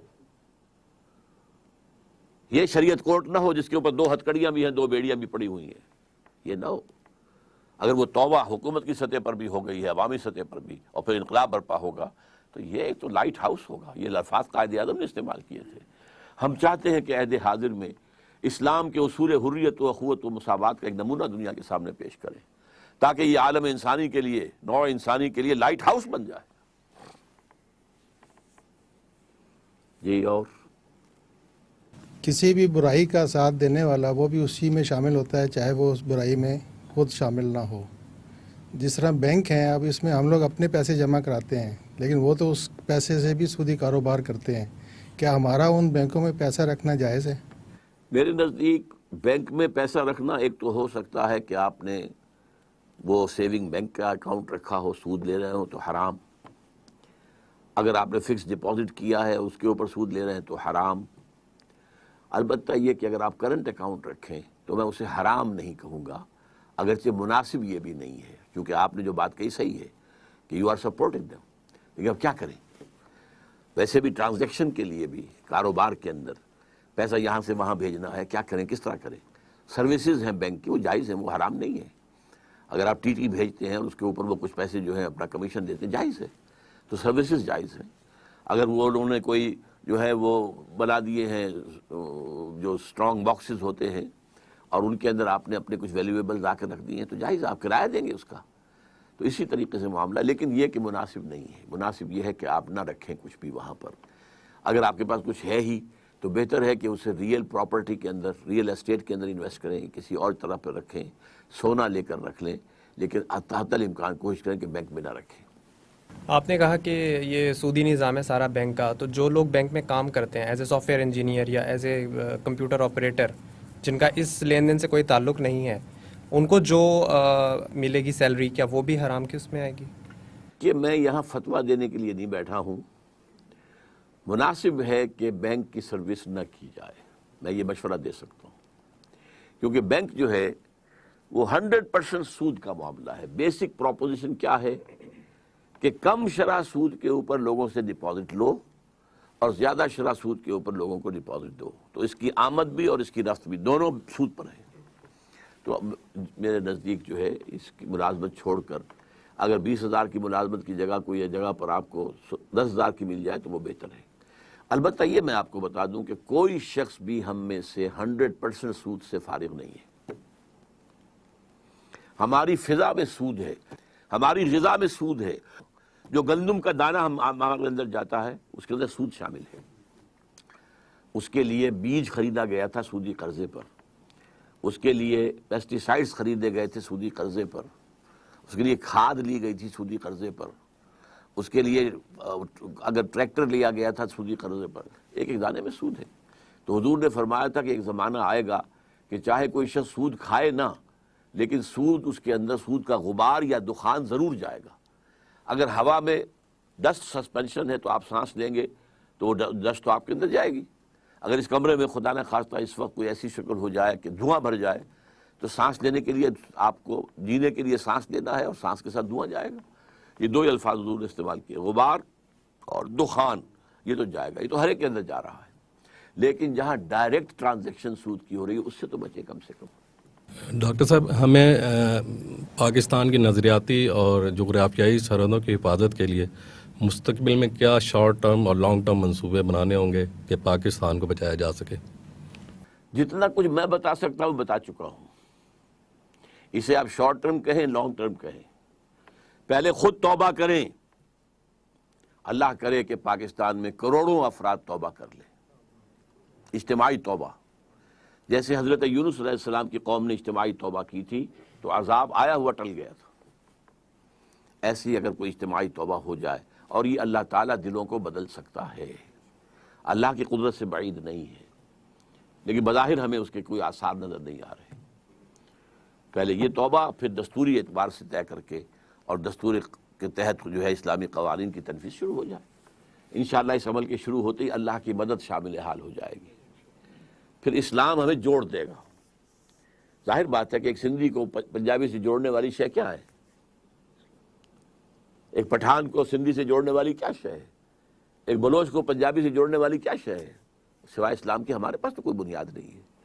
تو پھر ہم یکجہتی بھی ہوگی، اتحاد بھی ہوگا، ایک عزم ہوگا، اعلیٰ عزم. اس سے جو ہے ایک انسان کے اندر جذبہ پیدا ہوتا ہے، پھر انسان محنت کرتا ہے، قربانی دیتا ہے. بس یہی ہے. میرے سامنے تو لانگ کہہ لیں شارٹ کہہ لیں، ان دو کے سوا کوئی تیسری بات نہیں. بینک کے متبادل اسلامی نظام میں کوئی سسٹم میں چل رہا ہے کسی ملک میں، یا آپ کے پاکستان میں جو کچھ اس کے امکانات ہیں؟ میرے علم کی حد تک کہیں نہیں ہے. یہ سب اسی کیپٹلزم کی جو ہے لیبل بدل دیے گئے. اب جیسے کہ مارک اپ کیا ہے؟ سود ہے. آپ جس بینکر سے پوچھیں گے وہ کہہ دے گا سود ہے. آپ نے نام بدل دیا. شراب کی بوتل کے اوپر آپ نے روح افزا کا شربت لکھ دیا ہے تو شراب. یہ جب تک ذہنیت نہیں بدلے گی، دولت پرستی جب تک اس کی جڑیں نہیں نکلے گی دلوں کے اندر سے، سود ختم نہیں ہو سکتا. سود خوری دولت پرستی کا اظہار ہے. ورنہ آپ کے پاس زائد پیسہ ہے، آپ کی ضرورت اللہ پوری کر رہا ہے، آپ کو 10,000 روپے تنخواہ مل رہی ہے، آپ کے پاس کچھ پیسہ رکھا ہوا ہے، آپ کسی غریب کو بھی تو دے سکتے ہیں نا. اللہ کے بینک میں جمع کرا دیجئے، وہاں تو 700 گنا ملے گا، اس سے بھی زیادہ ملے گا. آپ کسی اپنے بھائی کو دے دیجئے کہ وہ کچھ کاروبار اپنا شروع کر لے، کوئی دکان ڈال لے، چھوٹی سی کوئی کریانے کی دکان ڈال لے، اور اس میں سے یہ کہ آپ اس سے قرض لے لیجئے، قرض حسنہ واپس لے لیجئے. یہ بھی تو کر سکتے ہیں نا. لیکن جہاں دولت کی پرستش ہو رہی ہو وہاں پہ یہ کام نہیں ہو سکتا. ڈاکٹر صاحب، یہ جو ابھی ہم ڈسکس کیا ہے سارا تہذیبوں کا تصادم اور سب چیزیں، اس میں آپ کیا سمجھتے ہیں کہ پہلے ہمیں پاکستانی قومیت کو اجاگر کرنا ہوگا یا مسلم قومیت کو؟ نہ پاکستانی قومیت کو نہ مسلم قومیت کو. میری گفتگو تو قومیت سے ہی نہیں. اسلام کی بنیاد پر ہم خود بخود ایک قوم بن جائیں گے. اسلامی جو مسلم قومیت جو ہے ہمارا گول نہیں ہے، ہمارا گول اسلام ہے. ورنہ مسلم قومیت تو ساری قومیں جو اپنی اپنی جگہ پر مسلم قومیت ہوگی. اسلام نافذ کریں تاکہ اس کا نمونہ دنیا کے سامنے آ جائے. ڈاکٹر جاوید اقبال صاحب گئے تھے، جو یہ سینٹرل ایشین سٹیٹس ہیں جو مسلم ٹرکش جو آزاد ہو گئی ہیں، علیحدہ ہو گئی ہیں یو ایس ایس آر کے خاتمے کے بعد، اس کے دورے پر گئے تھے. ہر جگہ بہت آؤ بھگت ہوئی ان کی، ویلکم کیا گیا. اقبال کا بیٹا، اس لیے کہ اقبال کا 2/3 کلام فارسی میں ہے. only 1/3 is in Urdu, 2/3 is in Persian. اور ان تمام ریاستوں کے اندر فارسی سمجھی جاتی، بولی جاتی. اگرچہ اپنی اپنی زبانیں بھی ہیں لیکن جیسے سندھ میں ہے، سندھ کی اپنی زبان سندھی ہے، لیکن اردو سب سمجھتے ہیں. ہندوستان میں اکثر و بیشتر علاقے، شاید ہی کوئی ایسے علاقے ہوں گے جہاں اردو نہ سمجھی جاتی ہو. زبانیں ان کی اپنی اپنی علیحدہ علیحدہ ہے. تو یہ کہتے ہیں میں جہاں بھی گیا وہاں کے لوگوں نے مجھ سے کہا we want to establish an Islamic state but we need a model. اب دیکھیے جو انہوں نے تلخ بات کہی، the Saudi model is not acceptable to us because it is based on monarchy. The Iranian model is also not acceptable to us because it is based on theocracy. We need a real democratic socialist Islamic state. ایک قائم ہو جائے ہم سب کے سب اختیار کر دیں گے اس کو. اس کے لیے پاکستان کا خواب دیکھا تھا اقبال نے 1930 میں. اس کے لیے قائد اعظم نے قوالی گائی تھی اسلام کی 1937 سے 1947 تک. کیا ہم نے کیا ہے وہ میں آپ کے سامنے رکھ چکا ہوں. بہت بہت شکریہ ڈاکٹر صاحب. السلام علیکم. مجھے اعظم شاد کہتے ہیں. ڈاکٹر صاحب جیسے یہ ہماری ایک ویسٹرن سویلائزیشن پہ بات ہوئی ہے اور سیکس فری اور جو بھی حرام خوری یا جس طرح کا ان کا کلچر وہاں نظر آتا ہے، لیکن اس کے باوجود پریشان کن بات یہ ہے کہ دنیا میں جو ترقی کے آثار ہیں یا دوسری طرف ان میں بے ایمانی، غداری، یہ بات ان میں نہیں پائی جاتی. اور افسوسناک بات یہ ہے کہ جب سے پاکستان بنا ہے یا میں نے بھی ہوش سنبھالا ہے، ہر قسم کی غداری، سفارش، چاہے گورنمنٹ آرگنائزیشن میں ہو یا اب کاروباری سیکٹر میں ہو، تو یہ کیا وجہ ہے کہ یہ دنیا میں مسلمان ہی کیوں اتنے غدار، اتنے عیاش اور اتنے ہر قسم کی جو کرپشن آپ کوئی بھی نام لے لیں وہ ان میں ہے؟ میں آپ کے سوال کا جواب دے چکا ہوں. جب کوئی آدمی بوڑھا ہو جائے کیا وجہ ہے کہ اب اس میں طاقت نہیں رہی، کیا وجہ ہے کہ اب وہ کمزور ہو گیا ہے، کیا وجہ ہے کہ اس کی کمر جو ہے وہ جھک گئی ہے. It's a natural process. We are a decayed lot, decayed, and this decaying process it extends on centuries. آپ ایک صحت مند آدمی کا تصور، آپ ایک بوڑھے اور مریض جو ہوتا ہے جب لمبا ہو جائے تو اس کو اور بھی مرض آ جاتے ہیں، ایک کے بجائے 7 دوسرا، دوسرے کا تیسرا، تیسرے کا چوتھا، آپ بڑھتے چلے جاتے ہیں. اور ویسٹ میں آپ نے جو بات کہی ہے صرف وہی نہیں، اور بھی بہت سی اچھائیاں ہیں.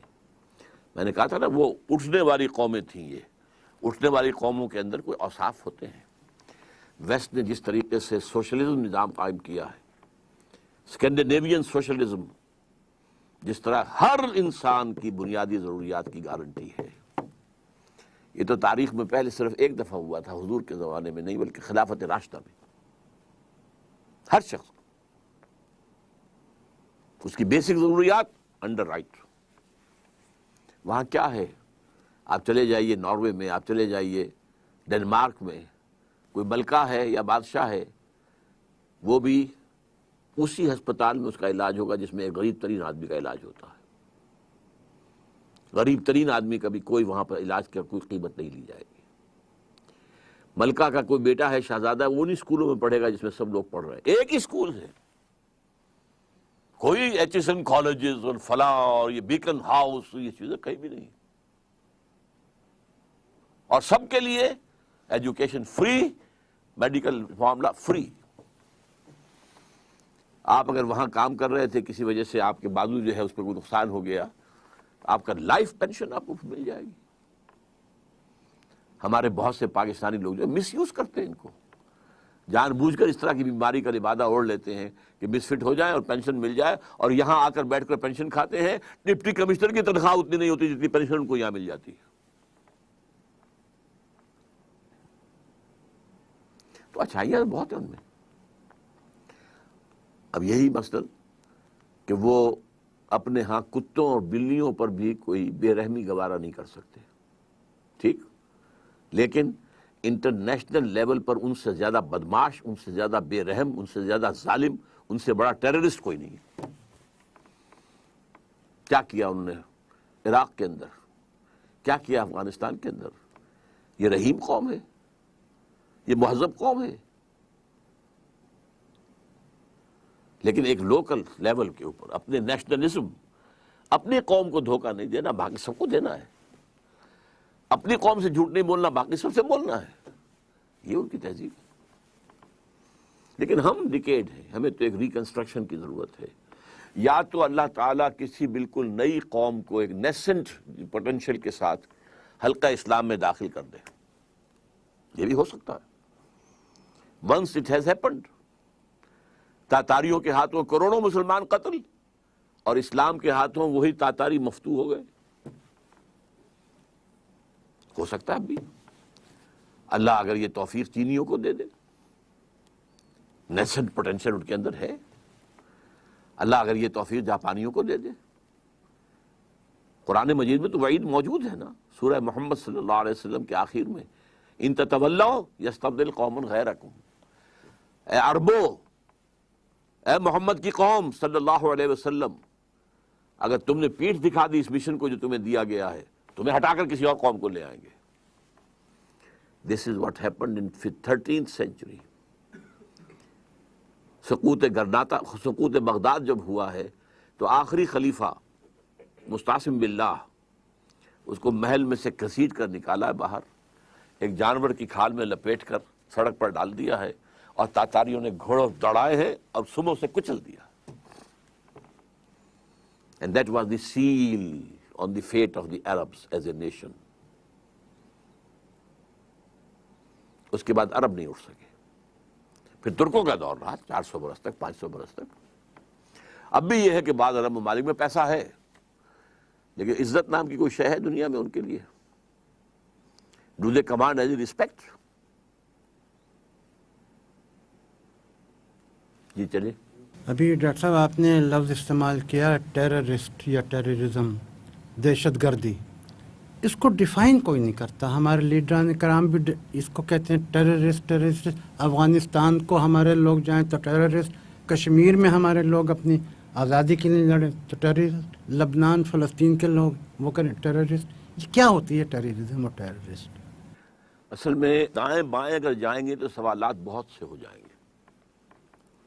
اصل میں تو جو گفتگو ہماری تھی کلیش آف سویلائزیشنز کیا ہے اور اس کے پس منظر میں پاکستان کا معاملہ کیا ہے، اس پر رہنا چاہیے. باقی ٹیررزم جو ہے، کون ٹیررسٹ نہیں تھا اس معنی میں؟ کیا امریکیوں نے برطانیہ سے آزادی حاصل نہیں کی تھی؟ کیا جنگ نہیں لڑی تھی؟ کیا سول وار نہیں ہوئی تھی؟ کیا الجیرینز نے فرانسیسیوں سے آزادی حاصل نہیں کی تھی؟ لڑ کر کی تھی. ایک یہ ہے، اور ایک وہ ٹیررزم ہے کہ جا کر کسی سول جگہ پر آدمی جو ہے اپنے آپ کو بم سے اڑا دے. وہاں مرنے والے تو سارے کے سارے جو ہیں وہ کمبیٹنٹس نہیں ہیں، وہ فوجی نہیں ہیں. میں اس کو بھی کنڈون کرتا ہوں، میں اس کو بھی یہ نہیں کہتا کہ وہ کنڈیم کرنا چاہیے، نہیں کنڈون، کہ اور کوئی راستہ نہیں ہے. کیا کریں؟ قوت کا فرق اور تفاوت اتنا ہے کہ آپ اوپن کنفرنٹیشن میں آ نہیں سکتے. کیا کریں فلسطینی؟ کشمیریوں کا معاملہ علیحدہ ہے. کشمیریوں کے بارے میں میری رائے یہ ہے کہ وہاں جو بھی انہوں نے شروع کیا ہے یہ انسرجنسی، وہ صحیح نہیں تھی پالیسی کے اعتبار سے. حق ہے ان کا، اگر وہ علیحدہ ہونا چاہتے ہیں اس کے لیے وہ اسلحہ استعمال کریں تو ان کا حق ہے، لیکن اس کے لیے بہتر تھا کہ وہ کوئی سیاسی تحریک چلاتے. اگر سیاسی پروسیس کے تحت 2 لاکھ کا ایک جلوس نکلتا اور اس کے اوپر گولی چلتی اور 200 آدمی مر جاتے، پوری دنیا میں تہلکہ مچ جاتا. اب کیا ہوتا ہے کہ ہندوستانی فوج کا ایک ٹرک جا رہا ہے، اس میں 10 12 15 جو ہیں وہ فوجی بیٹھے ہیں. آپ نے ایک گرینیڈ پھینک دیا، 4 6 8 10 مر گئے، کچھ زخمی ہو گئے، اور پھر آپ بھاگ گئے. بھاگ کے کہاں گئے؟ زمین کے اندر تو نہیں گئے نا، آسمان پر تو نہیں گئے، کہیں آس پاس ہیں. اب وہ اترتے ہیں، وہ تلاشی لیتے ہیں، گھر گھر تلاشی لیتے ہیں. گھروں میں جا کے انہیں حسین لڑکیاں نظر آتی ہیں، چھوڑ دیں گے وہ؟ لیکن کون لے کے گیا انہیں وہاں؟ آپ لے کر گئے. قربانی دینی تھی تو کھڑے رہتے سامنے. جب آپ بھاگے اب وہ تلاشی، اور جب سب تلاش کر لیا، پورا گاؤں جو ہے وہ دیکھ لیا، کوئی نہیں ملا، وہ پورے گاؤں کو آگ لگا دیتے. لیکن اس پر پوری دنیا میں کبھی بھی کوئی اثر نہیں ہوتا ہے. یو ڈیڈ اٹ، جو تمہارا کرتوت ہے. دیکھیے ایک ہی وقت میں ہندوستان میں اندرا گاندھی نے 2 پروونشل گورنمنٹس ڈسمس کی تھی. ایک آندھرا پردیش کی، وہاں جو کبھی ہوا کرتا تھا ایکٹر راما راؤ، وہ وہاں کا وزیر اعلیٰ تھا، اور ایک جو ہے فاروق عبداللہ تھا وزیر اعلیٰ کشمیر کا۔ آندھرا پردیش سے حیدرآباد از دی کیپٹل آف آندھرا پردیش، 2 لاکھ آدمی چل کر دلی میں پہنچ گئے اور راجیو گاندھی کے محل، اندرا گاندھی کے محل کا گھیراؤ کر لیا۔ یہاں سے نہیں اٹھیں گے، تم کون ہوتی ہو ہماری حکومت کو برخاست کرنے والی؟ We have elected it, who are you? وہاں سے نہیں اٹھایا اپنا گھیراؤ جب تک کہ لے نہیں لیا پروانہ کہ بحال کی جاتی ہے ان سے۔ اور یہاں کیا ہوا؟ فاروق عبداللہ کا بہنوئی بخشی غلام محمد پہنچ گیا، جی میں حاضر ہوں، اور کسی آدمی نے بھی کہیں کوئی احتجاج نہیں کیا۔ تو پولیٹیکلی ڈیڈ قوم، اس قوم کا ہیرو تو عبداللہ تھا، وہ تو پاکستان کا دشمن تھا۔ تو یہ جو کچھ ہوا ہے، it is the fall out of Afghan جہاد۔ افغان جہاد میں ہم نے سمجھا کہ چلو جیسے وہاں کامیابی ہو گئی ہے شاید یہاں بھی ہو جائے، اور یہ ہم بھول گئے کہ افغان جہاد کے پیچھے تو امریکہ بہادر تھا، یہاں کون پیچھے ہے؟ یہاں تو پاکستان بھی قسمیں کھاتا رہا، ہمارا کوئی ہاتھ نہیں، کوئی ہاتھ نہیں، کوئی ہاتھ نہیں، کوئی ہاتھ نہیں۔ کبھی کہنے کی ہمت ہوئی کہ نہیں ہم ہیں؟ تو یہ غلط اسٹریٹجی ہے کہ وہ انگلستان چلے گئے بد دل ہو کے سیاست سے۔ کچھ لوگ پرچار کرتے اس بات کا کہ وہ بد دل اس لیے نہیں ہوئے تھے کہ وہ مملکت بنانا چاہتے تھے، بلکہ وہ انگریز کے پلانٹڈ تھے اور انہوں نے واپس بلا لیا تھا، اور پھر انہوں نے کچھ حالات سازگار دیکھ کے تو انہوں نے کہا چلو تم ایک علیحدہ ملک کے لیے اسلام کے نام پہ شروع کرو۔ تو وہ دلیل یہ دیتے ہیں کہ ایک آدمی جس کو اس ملک کی جس ملک کو آزاد کرانا چاہتا ہے اس کی لینگویج بھی نہیں آتی، اور وہ کیسے اس ملک کا بانی ہو سکتا ہے؟ یہ ایک پرسیپشن ہے۔ میں محمد علی جناح عرف قائد اعظم کے بارے میں یہ بات سوچ بھی نہیں سکتا۔ اس شخص کے کردار پر، اس کی شخصیت پر، اس کے کریکٹر پر کسی نے انگلی آج تک نہیں اٹھائی، سوائے یہ کہ ولی خان مرحوم وہ کہیں سے جا کر لے آتے تھے کہ یہ انگریز نے جو ہے مسلم لیگ کو سپورٹ کیا، اور وہ صحیح تھا۔ انگریز جب تک یہاں رہنا چاہتا تھا، ڈیوائیڈ اینڈ رول کی پالیسی اس کی تھی، لیکن یہ کہ سیکنڈ ورلڈ وار کے بعد تو انگریز نے طے کر لیا تھا کہ ہمیں جانا ہی جانا ہے، اب اتنے آؤٹ لائنگ ایریاز کو کنٹرول کرنا ہمارے لیے ممکن نہیں ہے۔ لہذا وہ ساری باتیں اپنی جگہ پر، لیکن یہ کہ قائد اعظم کا کردار کسی نے بھی آج تک انگلی نہیں اٹھائی اس پر۔ اختلاف کرنے والے ہیں، بہت سے باتوں میں میں بھی ان سے اختلاف کرتا ہوں، میرے نزدیک ان سے بھی غلطیاں ہوئی ہیں، لیکن یہ کہ ان کا کردار اور ان کی شخصیت کے اندر جو ہے ظاہر و باطن میں فرق نہیں تھا، اسی لیے اس نے مذہبی لبادہ نہیں اوڑھا۔ وہ بھی داڑھی رکھ لیتا کہ یہ تو مسلمان جو ہیں یہ تو مولویوں کے پیچھے چلتے، چلو میں بھی داڑھی رکھ لوں، کیا بگڑتا؟ نہیں، وہ جو کچھ تھا وہی رہا ہے۔ اس نے کوئی بھی اپنے اوپر جو ہے کوئی مصنوعی کردار جو ہے اپنے اوپر طاری نہیں کیا ہے۔ بہرحال وہ جو بھی کچھ تھا اس نے بھرپور کوشش کی تھی۔ دنیا مانتی ہے کہ ہندو اور مسلمانوں کے درمیان کوئی معاہدہ طے پا جائے، لیکن نہیں ہو سکا تو مایوس ہو کے چلے گئے۔ اور مسلمانوں کے اندر ظاہر بات ہے کہ اس وقت تک مسلم لیگ جو ہے کوئی عوامی جماعت تھی ہی نہیں، یہ وڈیروں کی، نوابزادوں کی، نوابوں کی، سروں کی جماعت تھی۔ سر آغا خان اس کے مؤسسین میں سے تھے، نواب سلیم اللہ خان اور نواب جو ہے اسماعیل خان اور نواب زادہ لیاقت علی خان، یہ لوگ تھے اصل میں، یہ ان کی ایک انجمن تھی، یہ عوامی جماعت تھی نہیں۔